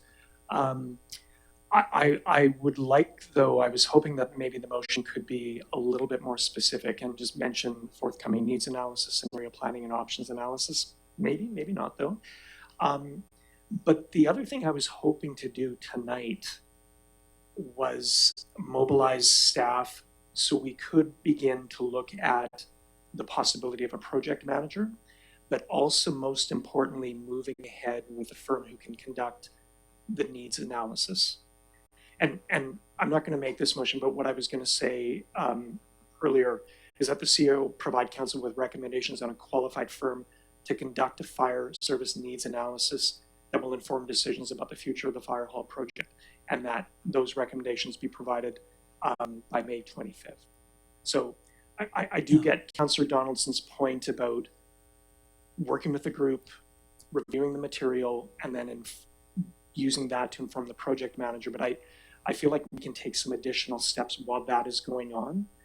The needs analysis to me, sorry, I'm not trying to jump over your motion, Okay. but I've got more comments. the needs analysis to me is a very technical project and will require expertise. And there's a firm out based in Kelowna that does this. I would like to turn to someone that has experience with this. And again, this could be going on concurrently while the team of 4 is doing their technical review. So I'll just throw that out.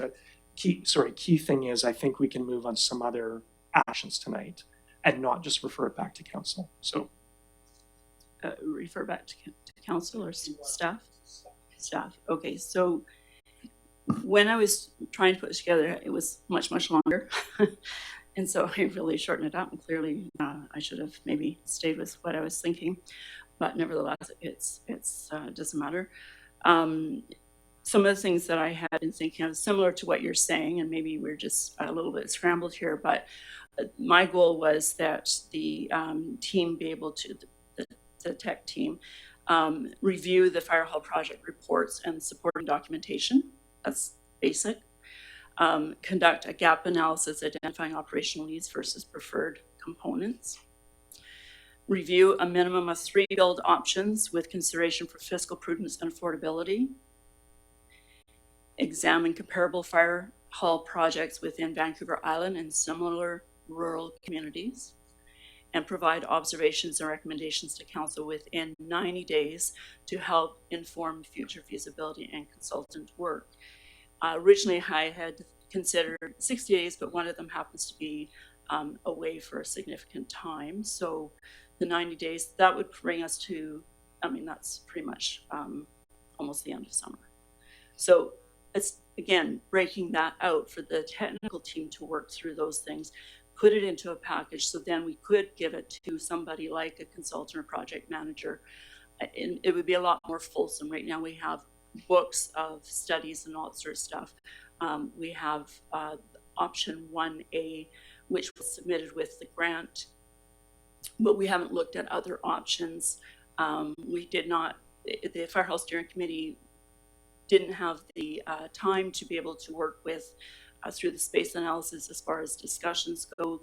A lot of things changed this time last year, actually, because this is when the grant came, was open on the 20th of May and that sort of stuff. So there seems to be a few loose ends. So these were the things that I was thinking that the tech team could actually work on with the CAO and gather the information and then move on to a project manager. So giving a foundational report from their perspective, and they're prepared to do this free, as opposed to us, spending more money on consultants, but have a full package for that person to work with. As the other thing that the CAO had brought up here was a service level review. And we have talked about that in the past as well. I know last year our former chief had reported out on different grading level that we got. So we're very proud of that, because that explained, with having our POCs, that we had the ability to have response time in a grading mechanism. I don't know the appropriate word for it for the language of the fire service, but that does make a difference when it comes to things like our fire insurance and that sort of thing. As far as service level review, that's a little bit more detailed. And yes, you're right, there are people even here on the island that actually do that. Both Colwood and Souk have had service reviews. There are some departments, I think, out further out on the peninsula have, and certainly up island they have as well. So there are, we don't have to go too far afield to find somebody to do that. But that can be separate from, because that's a specialty area, that could be separate from the tech team. But the tech team's got a lot of other stuff that they could package together. Because where we left it in November with the open house, we really have no other discussions and pulling all that information together in one place. The Firehall Steering Committee has been quiet since then, and a few members have left, and we haven't posted those positions because we've been talking about doing a task force as well. So I take your point on that also. So I just wanted to expand a little bit more on that's where it was coming from, is just trying not to get so wordy. Very little. Hey, got your light on. Thank you. With respect, all of the documents are on the website, and they have been, all of those. And so I'm wondering which documents you're talking about sending to the technical group, because all of that is out in the open. That's on the website for anybody to see. So I'm just wondering, what is it that you want sent to the technical group that they haven't already had the ability to review and form opinions on and prepare reports? What is it that is missing there that you want to have it done? Okay, so the biggest things that are missing is we jumped right to option 1A because we were encouraged to apply for a grant, and there was a time factor on that, so that was council supported. And that also came with a price tag of in excess of $20 million. We haven't really explored what the other options are, what the other drawings are. I do recall even being at the open house when residents were asking me of a particular drawing of a building, and I had not seen it before, and it was brought in that day. So there is some information, maybe there is more information. I've not seen it presented myself. So 1A is the one that I'm familiar with. I think most of our community is familiar with, but I've not seen other drawings, or we haven't had any other public engagement, and no other cost analysis done. That's if we were to build one brand new big fire hall. We've not explored other temporary situations. It was $4 million to build a temporary fire hall while the new building was going on. But could we do this with a different approach at our fiscal, being more fiscally prudent and the affordability? We do know that we need to build the admin building. It is beyond aged out. I don't know what happened before 1984 because we've only been incorporated since 1984. So that's the only information that I have. But we all agree that that building needs to be done. As far as the other, do we need to do a complete tear down? I'm not certain that we do. I know there are fire halls right now that's the newest building we have in this community. It's 29 years old. I did a tour of Colwood Fire Department. It's 1977. And I asked them if they have the same width of apparatus base as we do. They actually got the measuring tape up while I was there because Councillor Donald, I just want to bring us back to the motion here. Yes, sorry. Okay. So what my point is there's lots of information that I don't believe we've uncovered. Yes, I know we have reams of books and binders full of it, but we really only have one price tag and one plan that we've really explored.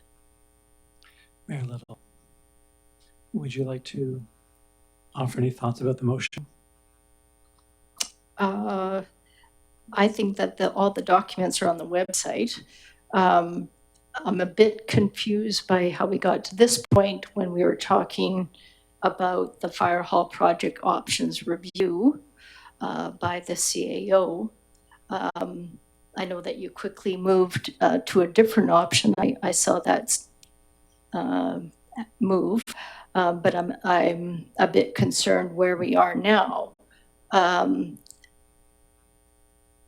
suspect that was planned. The Councillor Shu. Councillor Kreye, it'd be great to hear your thoughts on the motion. I think that it would be great to get our CEO talking to the group who've proposed to pick up some of the work that we talked about. I think the best thing would be to get that rolling. The idea of having a project manager makes sense to me, but I think that probably the best opportunity now would be to have our Mr. Pyatt speak to the technical team and say, look, we've got this, this is a generous offer and we'd like to take you up on it. And then lay out some of these other issues, whether a project manager suits now, or let them get some work done and then bring it forward so that he can then have a project manager, an expert look at it and say, yeah, that's looking good. I'm appreciating where you're at. And then go from there so that we get the work done before we engage somebody who can then review it and say, yep, I'm good, let's go. So just basically move it along. So I'm good with the motion, and you had some other ideas to add to that, and I'd like to hear those as well or follow along. But basically activate our CEO to move forward. Excuse me, Chair. Could we have Councillor Donaldson provide a copy of the resolution to staff so we can get up on the board?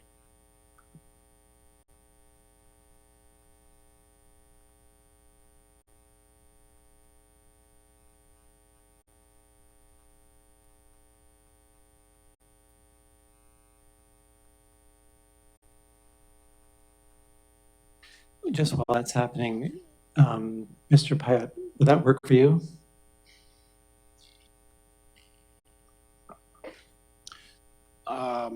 Well, okay, I guess a couple of questions I would have would be, would this be a public process in lieu of the steering committee?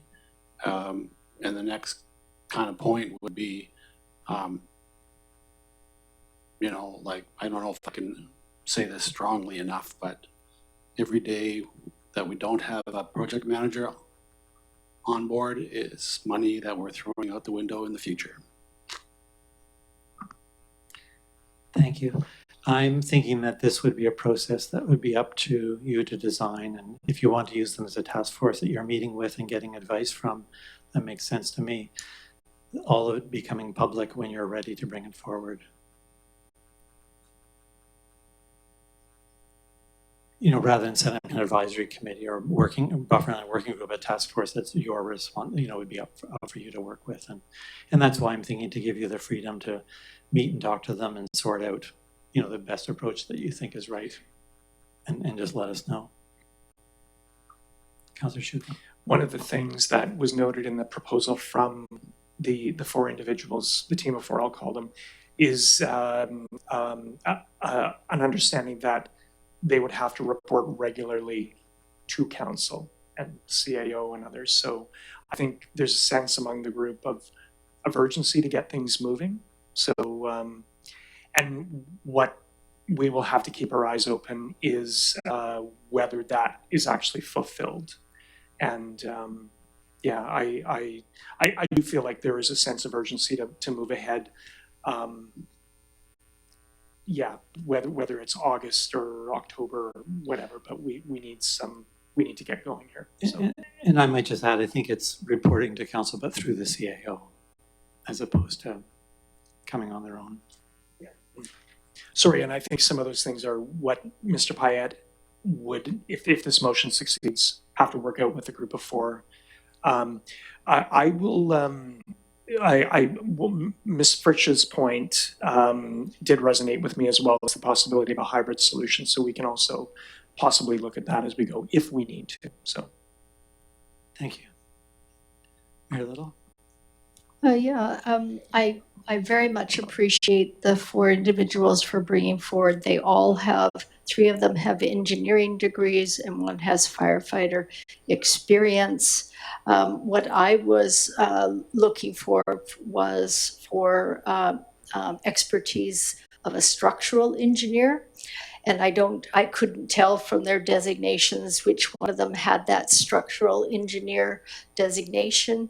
Usually, and you'll all remember this, whenever we decide to have a committee here or a new group, we go out to the community and say, does anybody want to be involved? Please bring your applications in. We go through the applications and then we select them. And that's how we usually go about things in the process. This is so a little bit like a select committee, but it's behind closed doors. And I go back to that transparency piece that Alan Frisch was talking about, because there's nothing like going outside a process, a lack of transparency that destroys trust and derails things. So if this is like a select committee, for instance, you would need, under the Community Charter 124, you would need a procedure bylaw. You'd need rules for procedures of the majority. You would need an agenda. You would need minutes from that. So all of that has to be out in the open. And so what we're doing now, what you're proposing is something beyond that process. You're suggesting a behind the scenes meeting with our CAO, and I'm wondering if we're putting him in an untenable situation. The decision should be at this table, and I appreciate their willingness to be an advisory board or advisory body to council, but that advice needs to be given in the open meeting. With the public viewing, with the chance for the public to weigh in prior and during the meeting. So we're going outside of our normal process by what you have suggested here, and that gives me some discomfort. That's not saying that these 4 individuals are not exceedingly experienced in their field. I quickly did some searches, and absolutely, and they have some expertise. For instance, we know that Mr. Smurfett has spoken in the last 7 years about his work in Colwood and in Souk, at the city of Colwood and in the district of Souk. And he has worked in that engineering role, and I have no problems with that. I know that Mr. Yates worked for Enbridge in the oil and gas, in the pipeline business. And he was a project manager there, but I don't know anything about his designation. It's that kind of information that would normally come to us, and we would evaluate and then give our recommendations. I don't know a lot about Mr. Rivers. I know that that he spoke at the microphone one night. And I don't think it was positively towards the fire hall and the firefighters, but I can't remember. And so what I'm saying is we're going outside of our usual process here. Usually what we would do is as I've mentioned, we would get the information back, we would make a decision, and all of the discussions and conclusions that would be brought to council would be out in the open, and we don't have any transparency here. This is all going to be behind closed doors with the CAO, and I don't think that's good governance. And we committed to good governance at the beginning of the term, and I do have some concerns here. And again, it's not to say that these individuals don't have the expertise that they say they have. But I'm worried that we're going to put our CAO in an untenable situation. So is this the tail wagging the dog, or the reverse? I'm a little concerned. Thank you. Thank you. The idea here, I think, is not so much to mirror an advisory select committee, which has the kind of rules that you've described, that reports to council, but actually to provide our CEO with a technical team to do some work, and then he'll come back and tell us how he's done with it. So much of the work that's done by our staff isn't, reviewed by the public all the way through their work. And I don't imagine a project manager would report immediately to council as well. At this point in time, I think we need help in the staff side to get this moving again. And then I'll be looking forward to getting a report that's been put together.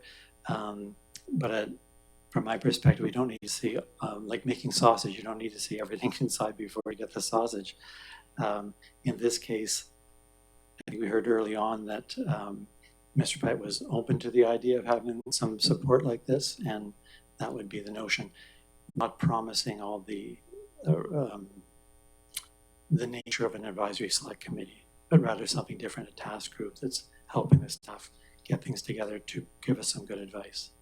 So that's just a different perspective, and it's okay to have a different look at it, but I think it might work well. Councillor Donaldson. Yes, thank you. Yeah, so I take your point, Mayor Little, about the governance aspect. It was a question that came before me as well, because I was trying to wrap my head around it as well. When I read the report, I see there's a goal here. I think this is a great opportunity, as this in the CAO's report, is that he is looking beyond the Firehall Steering Committee with the task force, which is what we had talked about previously. I think it's a sensible and pragmatic approach, this whole report. My suggestion in the motion was to engage with this tech team. I'm not suggesting it be behind closed doors at all. They've also suggested they would report back to council and the CAO. If it means that it has to be organized differently, then maybe it does. I doubt that the tech team would, I don't know actually if the tech team would choose to go that route or not. I think they've just come forward saying this is something they would like to do. My motion is suggesting that they work with the CAO, and then we go from there. That's we've got it up on the board here now to engage with the proposed tech team. So it's to work with the CAO for next steps. Very little. Yeah, thank you. I was quite excited when I saw the original headline of the report that is further on in our agenda, not this report, the report from this technical team. However, and why I was excited is because what is needed is not only a structural engineer, but we need an accountant, an architect, as well as a firefighter on that. So they've ticked some of the boxes, but not all of them. And that financial piece is not picked up within this technical group. And then the architecture expertise is also not picked up with this group.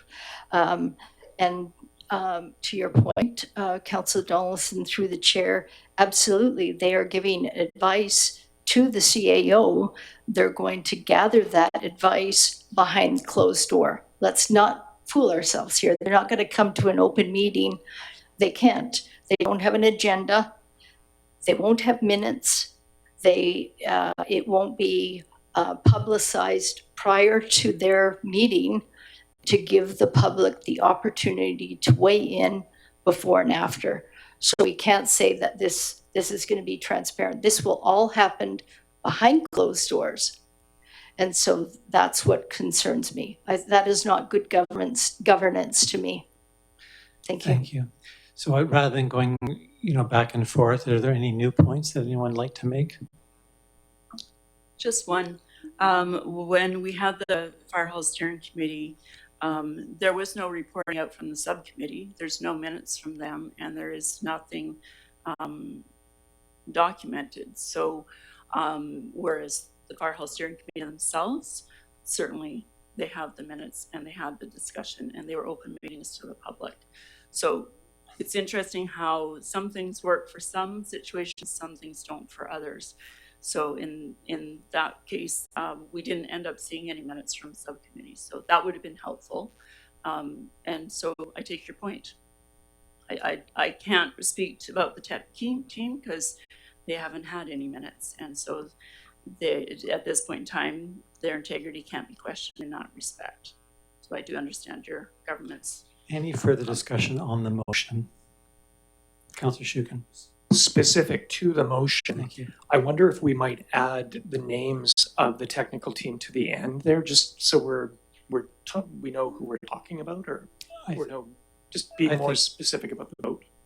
I think not. That gets into the question of advisory committee level if we're appointing people, but we can let this. We're just saying with the CEO. My perspective is let the CEO engage with them, and he can. Maybe there should be another member of the team, maybe not. He can work with that and figure it out. Yeah. Okay. I mean, I just feel like we should have some linkage to the actual proposal that's here.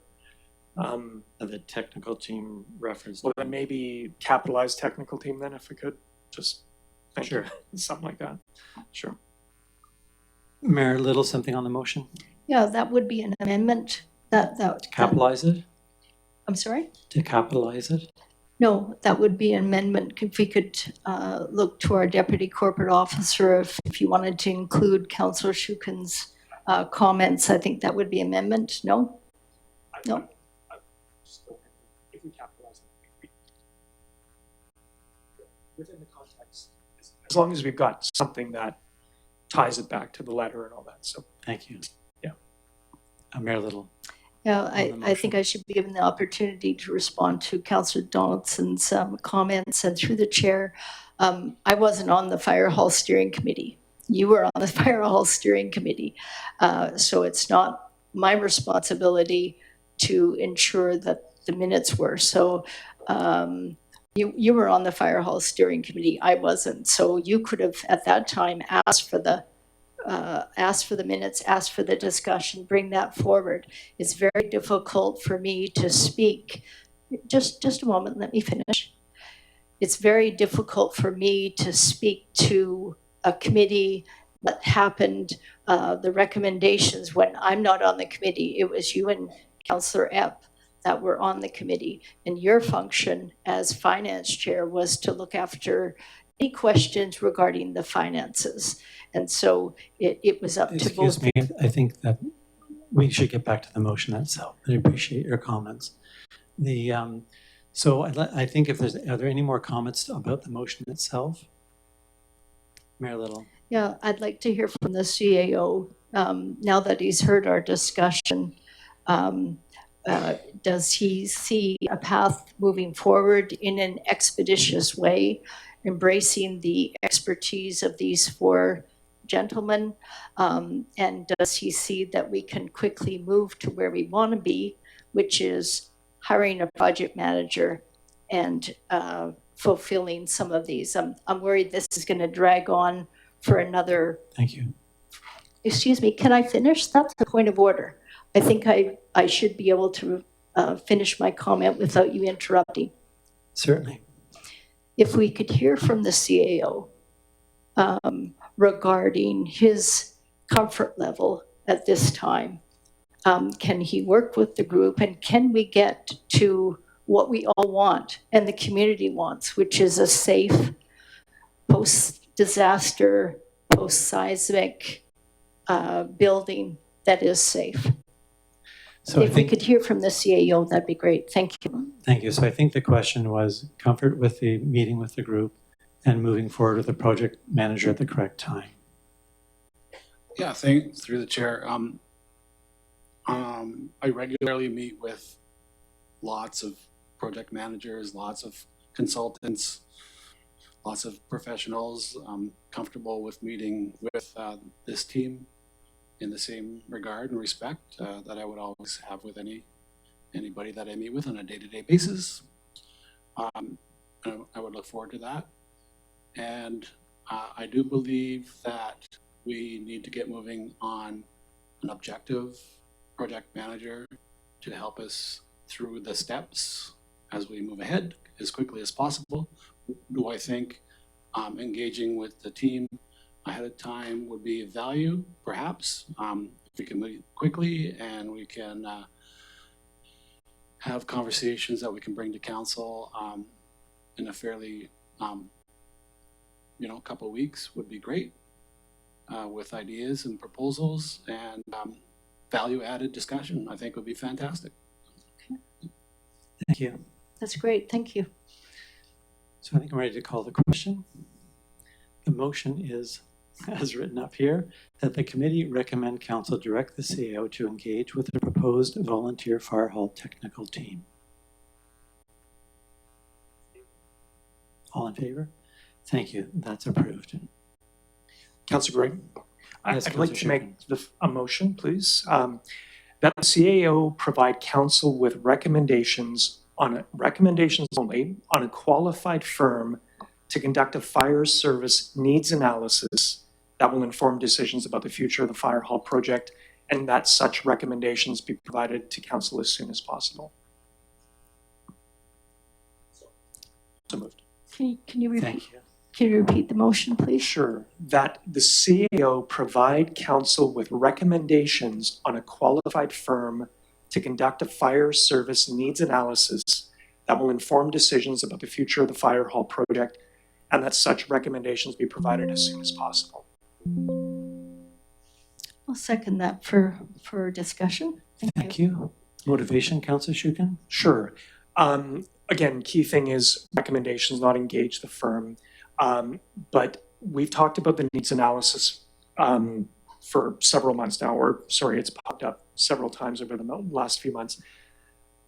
As I try and understand what this is, it strikes me as a very technical study.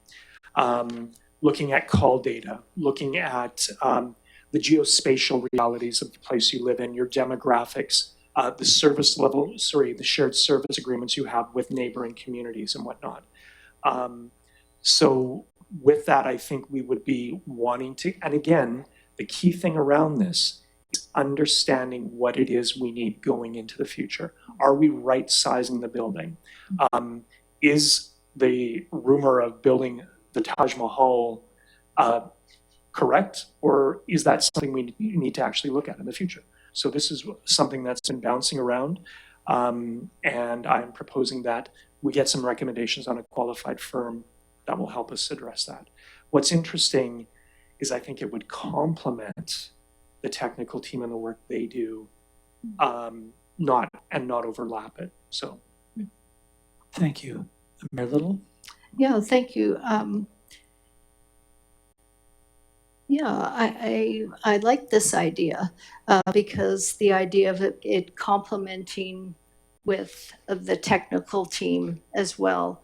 And Councillor Shukin is right. We did have a needs analysis based on what the former firefighter or former fire chief and the firefighters felt they needed in the building. So this was an alignment with what we have now and what we need later. And so that was what was, and also the JDA architects who had done many of these, they put their input into this needs analysis. And what Councillor Shukin is talking about is a community-wide gap analysis, an assessment of our service levels. I like this idea very much. Thank you. Councillor Donaldson? Thank you. Yes, a service review is very, very detailed. The two departments that I spoke of earlier are both IAFF. That came out of it quite a bit too. So we have to be cautious of those sorts of things. Not to say that's going to happen. Our population growth isn't expected to be quite the same as those urban areas. and that. But I had actually mentioned this some time ago to do a service review. So I do support that concept too. Thank you. Thanks. I think this, excuse me.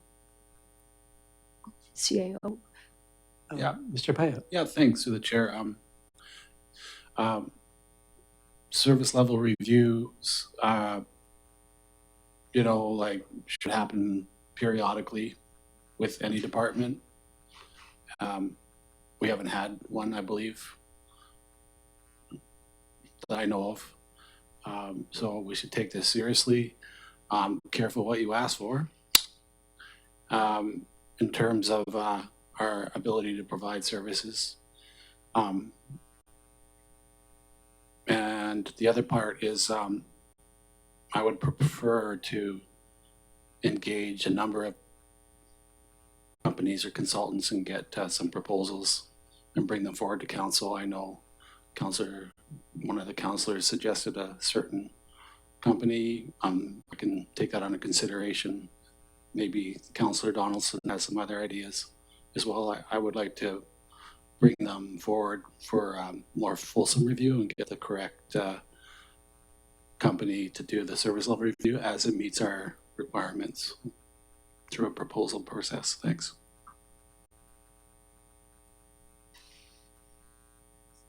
Thank you. I was going to say that the technical team has offered to do some work on the needs analysis, but I take Councillor Shukin's point of view, which is like, let's get ourselves positioned here so we know what next steps might be. So I would support the motion. And then I think it'll depend on conversations Mr. Pyatt has with the technical team and what's going on and all that kind of thing. So is there anything more? I'll just comment. Mr. I Pyatt? agree with the technical team being part of some of the terms of reference for proposals, and I think that would be valuable for the community for sure. Thank you. Are there any more points on the motion? No, we're all good. So Could we have the motion read back to us? Have you Yes. given it to the Deputy Corporate Officer? I have. do you want me to read out what I've got? No. Or have you got it there? I think she's putting it up on the Oh, screen. very good. Thank you.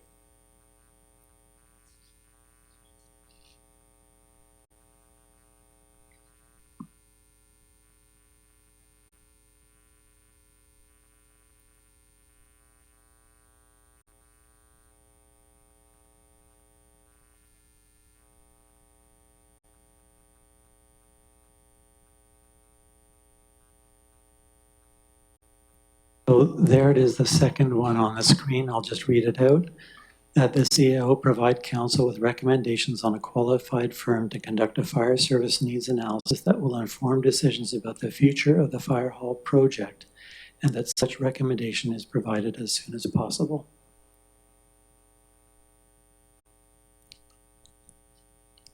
Thank you. So that's the motion, and I'm going to call the question. All in favor? Oh, excuse me. Can I speak to that? Yes, please. Yeah, I'm just, if through the chair to Councillor Shukin, I'm just wondering, how does it differ from the motion that was recommended in 7.2.1? It is specific to a needs analysis. Okay, only needs analysis. So only a needs analysis and only one specific consultant or consultancy firm is what you're, I'm just trying to tease out what you have in mind. No, again, a qualified firm. Again, there is a firm that's been mentioned a number of times. It's based in Kelowna. Councillor Donaldson has mentioned someone that does that here on the island as well. So again, as I understand this, it is a very technical process, and I think it would be a benefit to the community to get qualified and experienced company. So, and through the chair, can you just outline what is in the fire service needs analysis? Like what specifically? So again, it would be the question has come up as to whether we actually need the big building that we had proposed with option 1A. Do we need the bays to be the size they are? Do we need all the equipment? I've even heard that. Do we need an ambulance bay?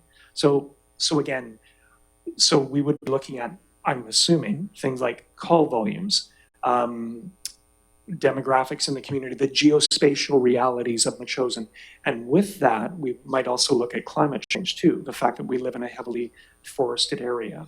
And I even had a fire professional mention to me last week about the risk of wildfire here in Metchosin, which we have not had to worry about.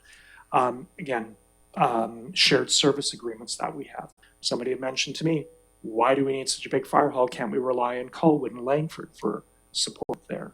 So what are the realities around that? That's what I take to be a needs analysis outside of, again, on a like a broader basis, as opposed to, so leave it at that. Okay, and through the chair, so that would be predicated on the overall umbrella needs would be post-seismic or post-disaster, BC Building Code, work safe standard. So that would be sort of the umbrella terms within that needs analysis. I mean, we need to have either building. It needs to be post-seismic or post-disaster. It needs to meet BC Building Code. I know that Councillor Kreye asked the question to the architect. We don't need to build to BC Building Code, right? We need, absolutely, that's not an option. We could build it, but you won't get an inspection and you won't get an occupancy permit, right? No engineer would sign off on that. So there are some needs that sort of govern what I'm trying to say with that. There's needs that we need to govern this needs analysis.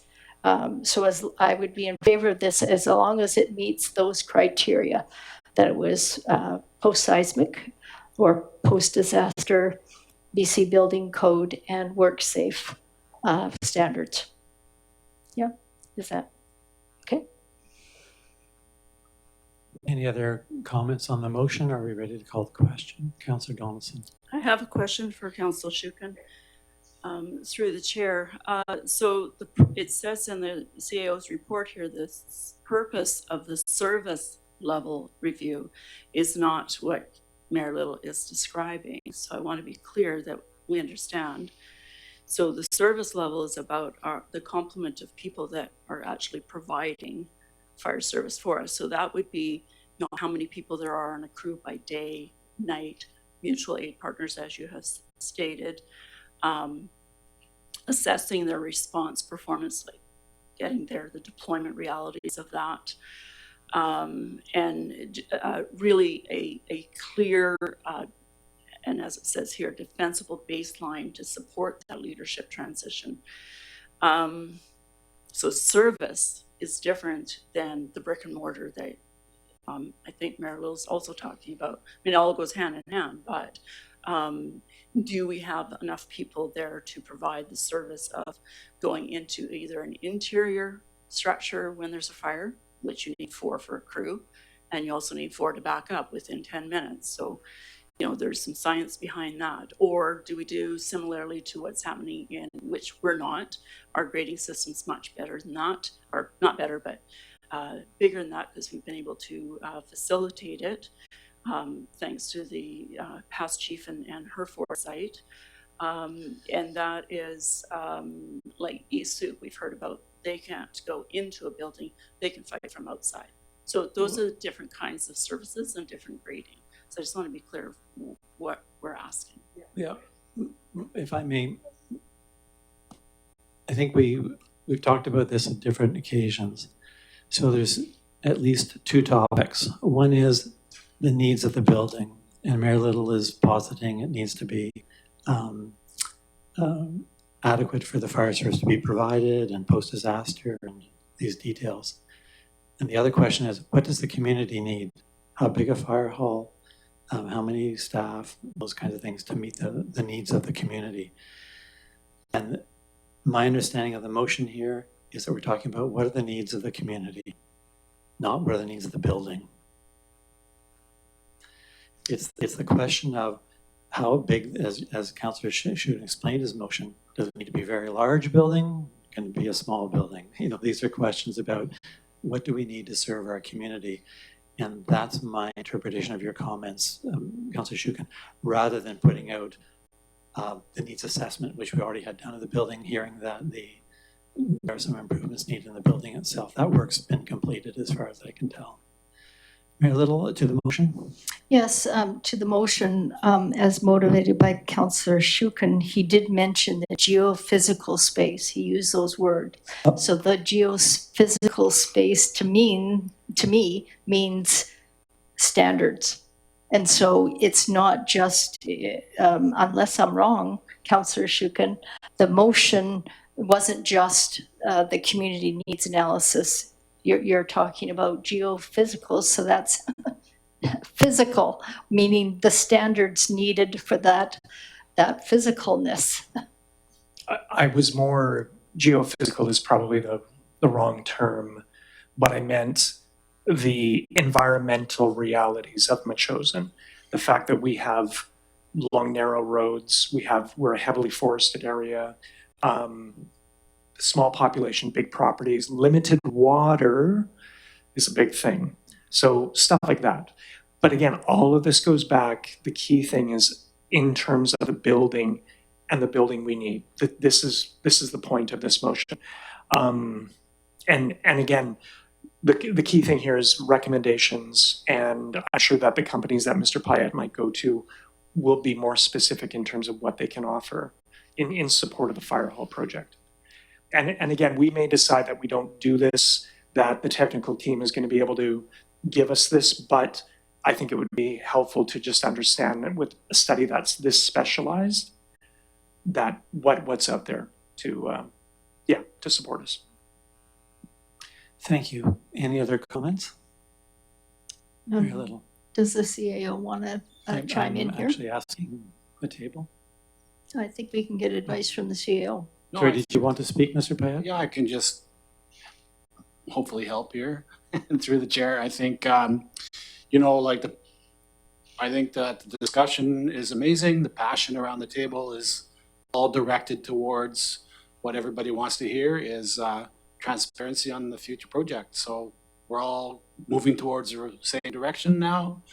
I believe that motion reads well enough that I can bring an incredible proposal to council for review on needs analysis, some service level review, all geared towards what the future building should be capable of.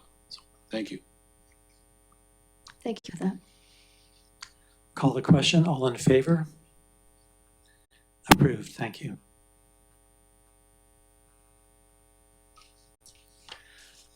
So I think we're ready to move on, except I had one question and comment related to the note that we received. Looking on page 81 of the agenda package, we've got the finance description here, and it says that the total available funding is $9.8 million. And previous staff notes have explained that if we spent more than 6.2 million, there'd be a significant impact on other projected capital expenditures. Basically, the cupboard would be dry until our reserves could be replenished through taxation or grants or what have you.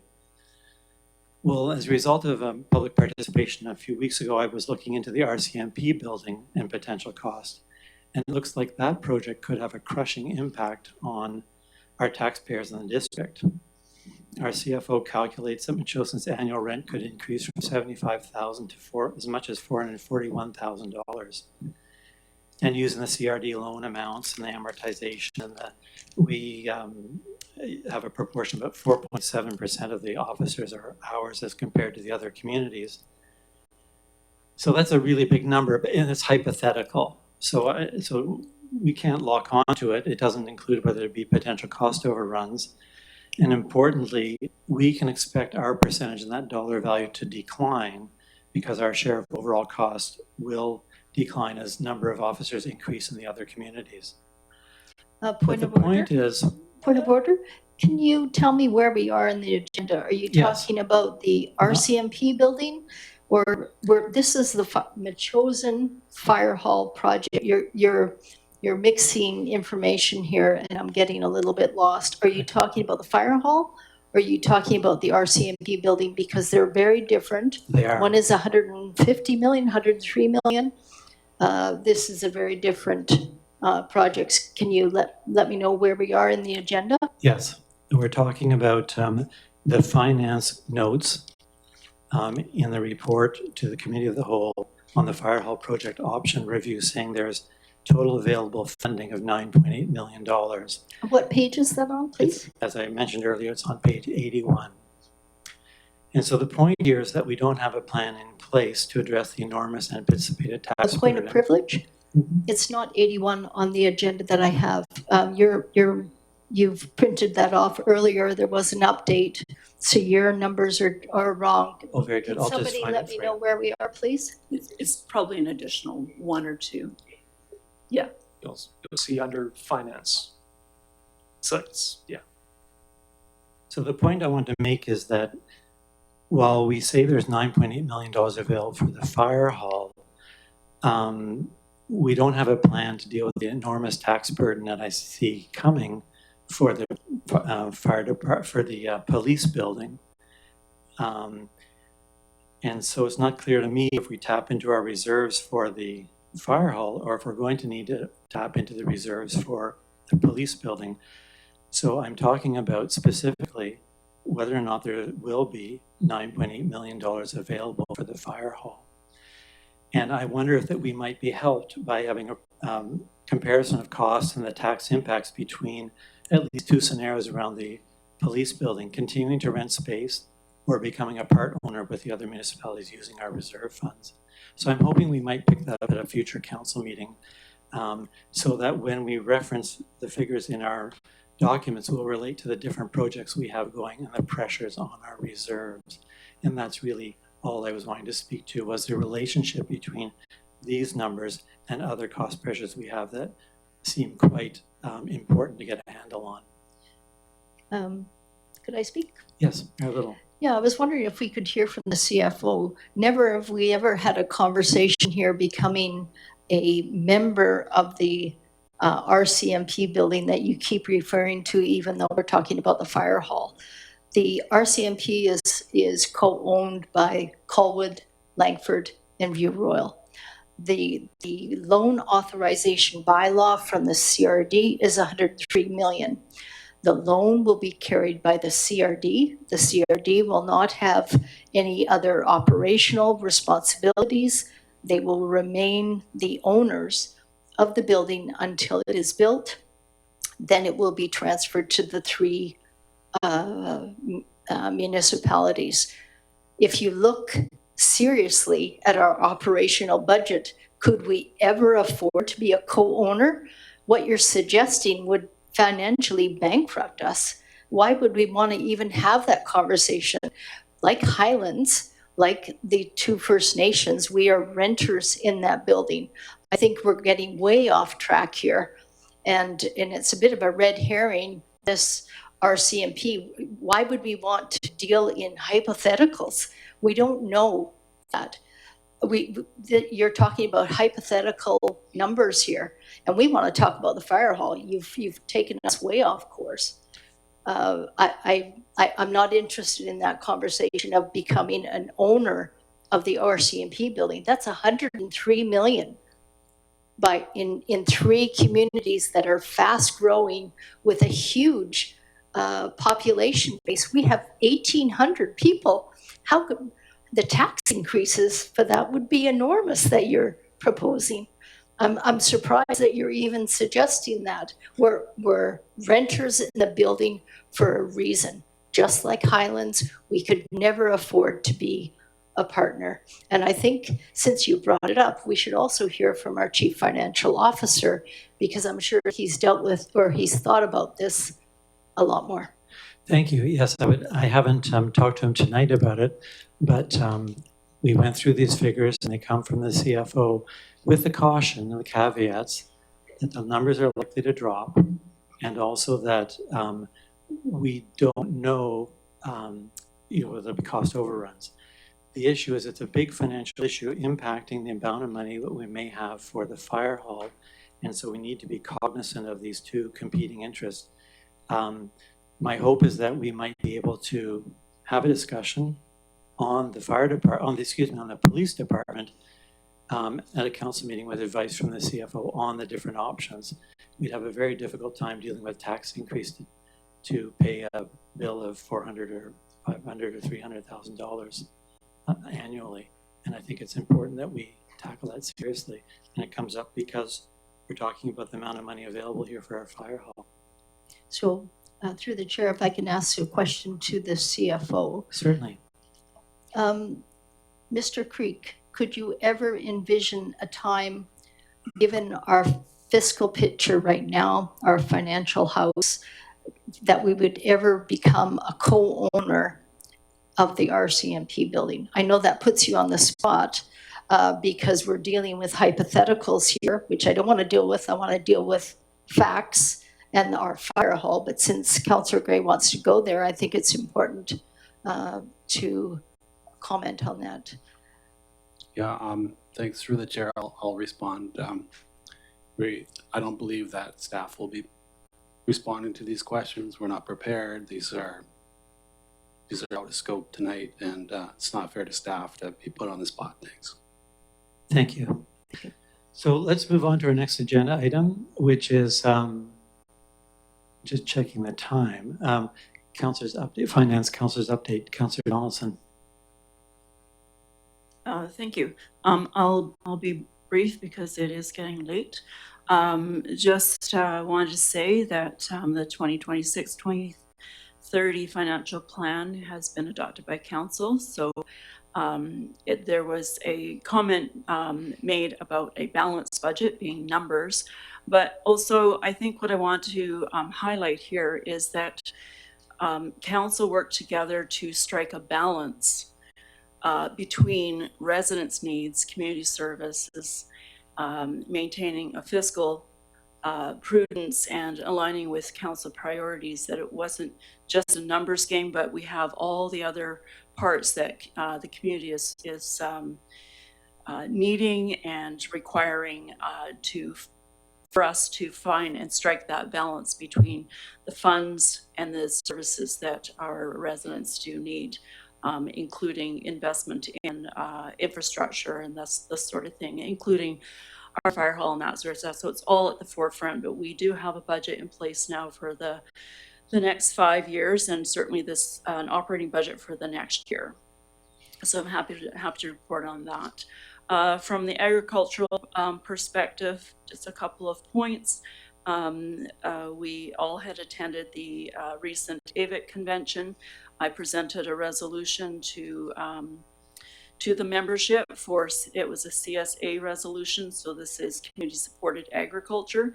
It was endorsed. It now will be I'll be presenting it at UBCM this fall, so I'll be preparing other things for that because it's a little bit longer of a presentation, all by 1 whole minute. It's amazing what you can pack in 3 minutes, but nevertheless, I did want to say there are 3 farmers in Metchosin who do provide a CSA service, so community supported agriculture. And what that is an opportunity to subscribe for a spell of time, prepaid for your produce box. And it's not just produce. In some cases you get meat, eggs, that sort of thing, depending on which option you choose. So those 3 companies are Yuminami, which is a year-round CSA producing farm, WinWhip, and Seabluff Farms. So if someone's looking for having some fresh produce, this keeps our local farmers in production, and it also keeps us having some resilience with our farms and some sovereignty, or food sovereignty, so that we have a local economy that we're trying to grow here. The Metchosin Grown Society Community Gardens got a fundraiser coming up on May 24th. It's a plant sale. This is their 2nd one that they've done Since they incorporated as a society, it will be from 10 a.m. to 2 p.m. Metchosin Producers Association opened their 2026 Farmers Market this yesterday, Mother's Day. They will have 26 markets this year, so check them out every Sunday from 11 till 2. Again, supporting local producers, artisans, and our rural economy.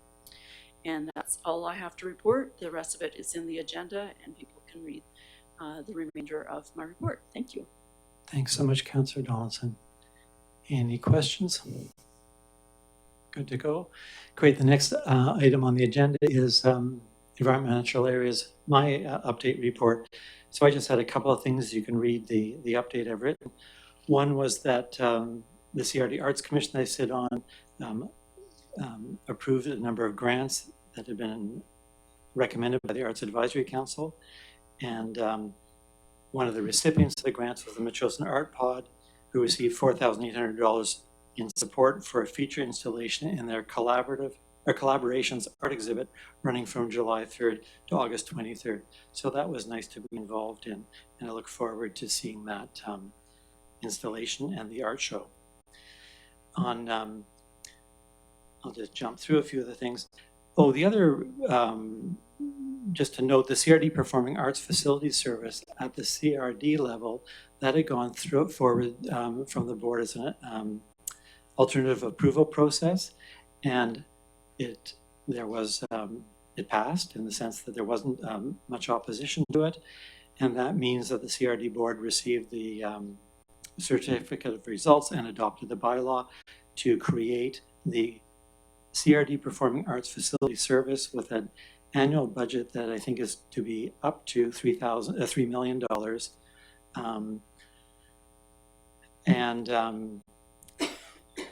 That's meant to take a look at setting up an arts facilities outside of the core of the CRD. So that's kind of exciting and fits well with the efforts of the Wanda Fuca Performing Arts Group. There was also an interesting note at the meeting that Victoria leads Canada in the Arts Vibrancy Index. We've been named the most vibrant city, and that includes Metchosin, it's the metropolitan area, the most vibrant city in the country for arts, topping a national index that links cultural activity with economic strength. And it's just kind of exciting in the sense that we are put that place because we have so many people employed in the arts and there's so many people enjoying the arts.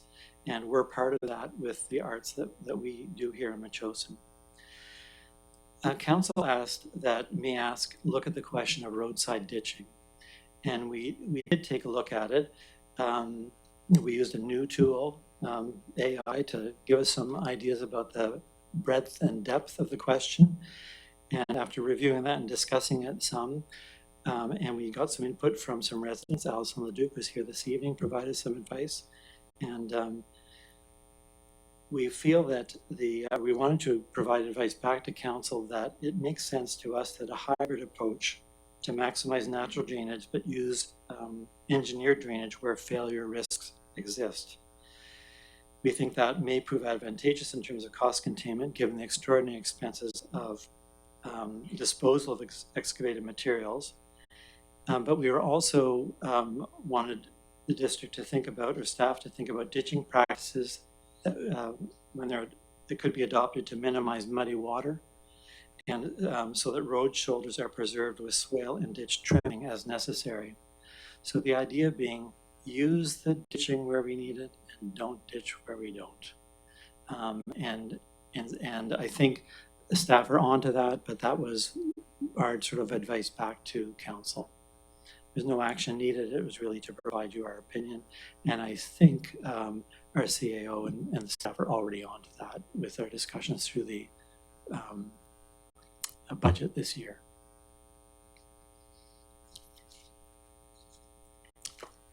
And those are some of the points for this evening. Yeah, I'd like to compliment you on your written report. It's nice to see a written report from you.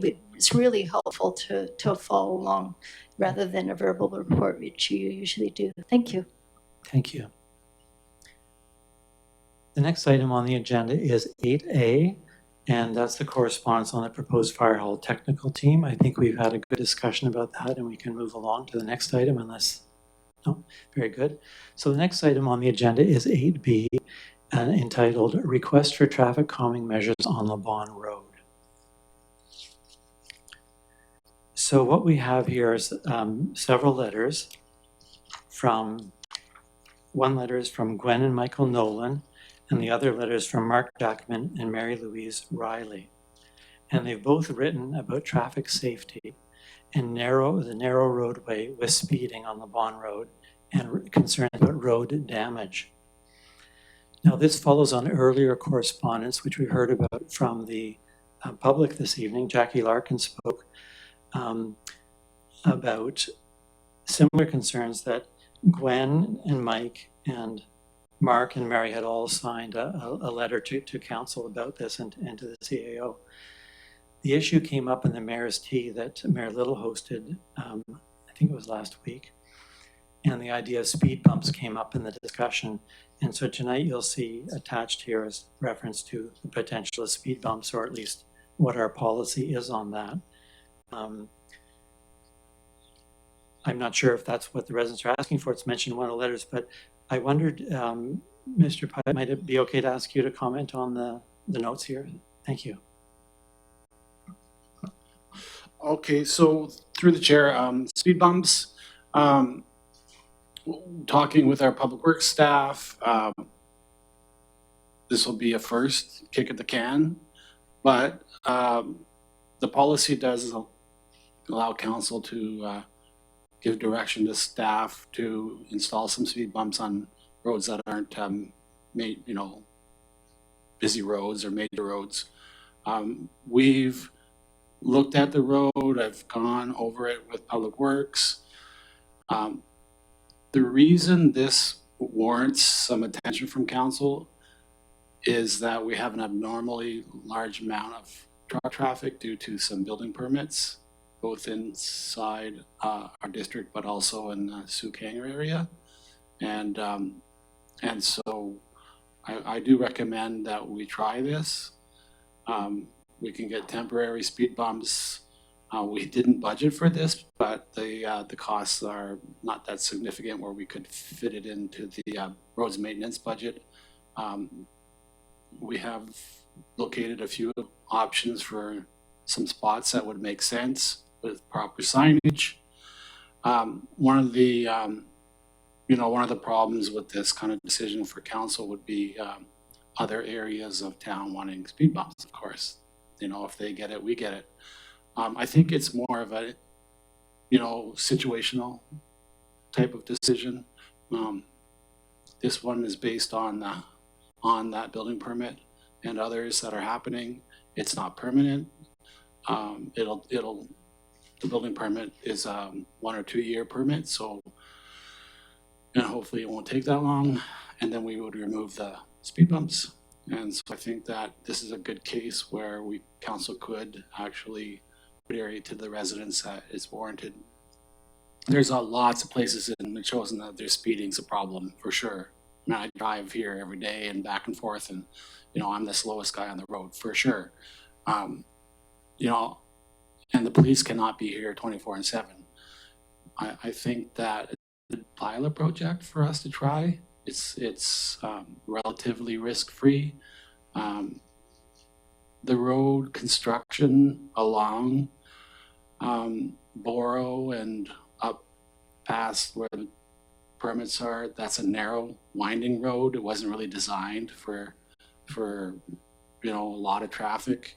One of the design problems with narrow roads is people show up the shoulders because they're going too fast, and honestly residents are driving fast too, so residents have to be careful. Public Works has trouble keeping the shouldering maintained because people drive on the shoulders. It's a narrow road, so maybe all of this put together will deter from people from speeding, stay on the road, and we recommend to give it a try. Thank you. Maybe I could just ask a first question is, would they be removed in the winter time for the snow plows, or how does that work? Temporary mean they can be put out and back? No, I don't believe we need to do that. We'll have them marked on each side with signage that the crew will know where they are. So we can remove them if things get better, but I don't believe we would have to. Thank you. Councillor Shukin. Thank you, Councillor Gray. I'd like to move the following. That district staff review and implement as appropriate traffic calming measures that are suitable to the narrow sections of Bonne Road and Barrow Road, including the potential of speed bumps, speed reductions, signage, line painting, or other appropriate measures. So if there's a seconder. A second for discussion. Great. Thank you. And I'll just run this over. Certainly, thank you.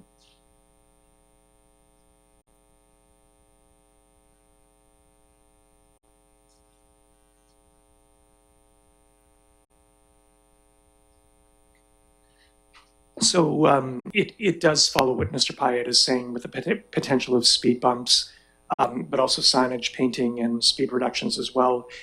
The one caution I would give is, of course, it's where the speed bumps go, because there isn't going to be a noise associated with those as well. Slowing down to go over the speed bump, going over the speed bump, and then accelerating after.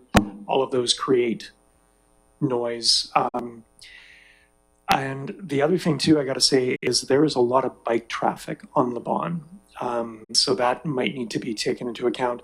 Even on Saturday, I was following a bunch of bikers, and I had to slow down to 30 because it was too narrow to pass. And when I thought I might pass, there was a silver car that came speeding the other way. So again, a very tricky road. One of the, I think, the most dangerous in Metchosin. So again, with the passage of this motion, it does call for review, but also implementation. So, thank you.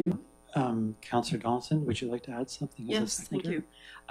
So there are a couple different kinds of speed bumps. There's also speed humps. So if we're putting something temporary in, temporary means you can take it out. So the very low profile ones would be less noisy and definitely less hazardous to cyclists and motorcycles and horse trailers.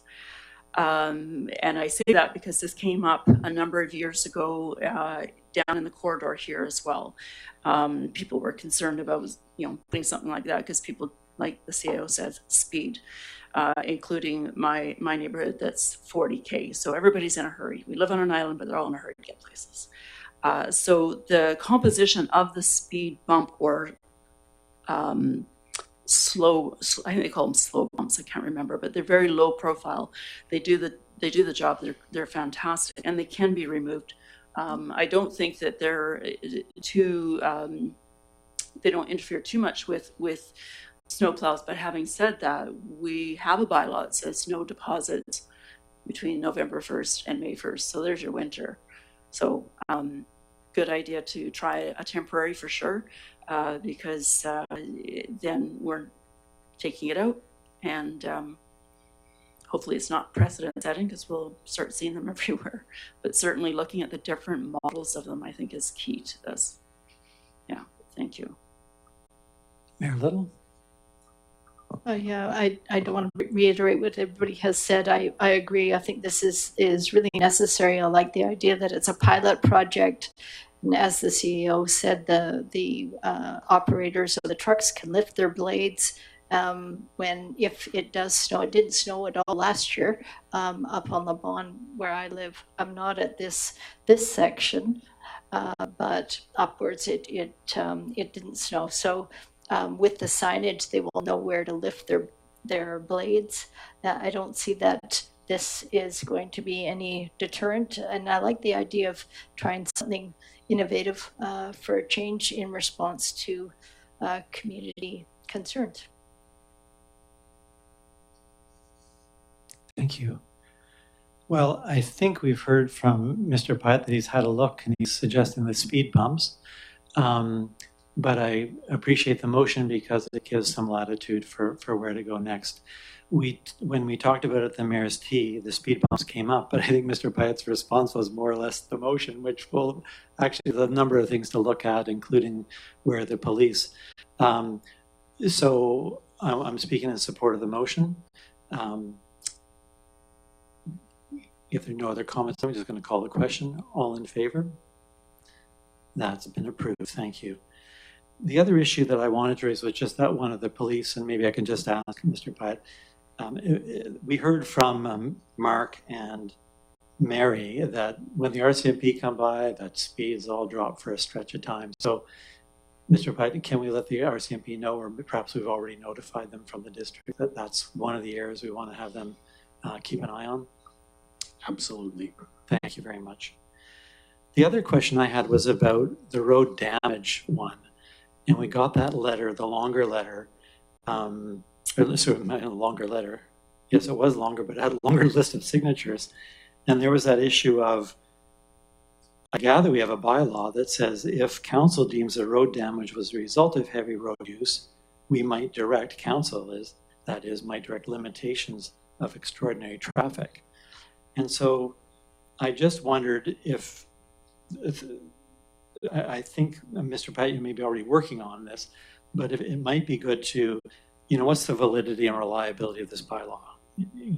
With the legal people, is it usable? And if it is, maybe a staff report or expert advice or whatever you might bring to us to let us know that there is a relationship or there isn't a relationship between the undue burden on the road and the damage, and then we could take some further action possibly. But if would that be appropriate, Mr. Pyatt? Great, seeing you nodding. Thank you very much. I think that would be worth pursuing. Great. So how are we doing for time? I know if we run over a certain period, we need to extend. We can finish. Okay, let's finish if we can. The next item was, this is a correspondence between Mayor Little and the Interim Vice President, Academic and Provost, Deb Linehan at Royal Roads University. And I think we're looking for receipt of correspondence, or is there any other concerns there? If someone moves receipt, we can move on. It's thank you very much for the letter, Mayor Little. And I think we had a very positive response from RIU, and we've already talked about that under the P-task. Yeah, so you remember this was an item that was related to an item earlier. That was a supporting document for moving forward with our earlier discussions, so we don't need to discuss it again. Would you like to move receipt? Move receipt. Thank you. And seconded by Councillor Shukin. All in favor? Thank you.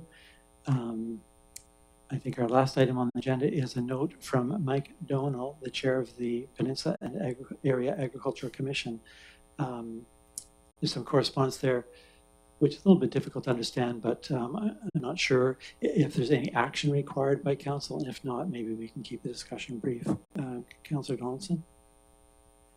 Yeah, I think it's just more information sharing. It's the deputy corporate officer that took the minutes was explaining to Mr. Donnell, who is the chair of PAC, why certain things aren't put into minutes. And he expressed he just wanted to take it to a different level and let all the member municipalities, 4 of them, know the frustration that they're having at the PAC level with these referrals to the PAC. But that is the role of PAC, is to help councils decipher these different topics that come up with uses of ALR land. And this one is not unusual. We are frustrated with this in our own community. He talks about, oops, I just lost my notes. Basically, he's saying the current, in his opinion, actually, and maybe others shared it as well, the current bylaw system, enforcement system appears outdated, under-resourced, and inconsistently applied, raising concerns about fairness and equity within the community. Residents are aware of other VHA bylaw and ALC non-compliant and this is a trailer issue, situations throughout the district of Saanich, Central Saanich is this one, that remain unaddressed despite complaints, while enforcement actions are pursued against others for similar infractions. So some are caught and some are not. So while one person can have a trailer on their property, there are many other properties that do. So it's all based on compliance, and this is where the frustration is. He just wanted to explain that part of it. It wouldn't show up in the minutes because the minutes are very high level, dealing with the business of the agenda. So it's just information. Thank you so much. So might you move a motion for receipt? Yep, moved to receipt. Thank you. And seconded by Councillor Shukin. All in favor? Thank you. And I think we don't have any other business, so a motion for adjournment's in order. Moved by Councillor Shukin, seconded by Mayor Little. All in favor? We're adjourned. Thank you so much.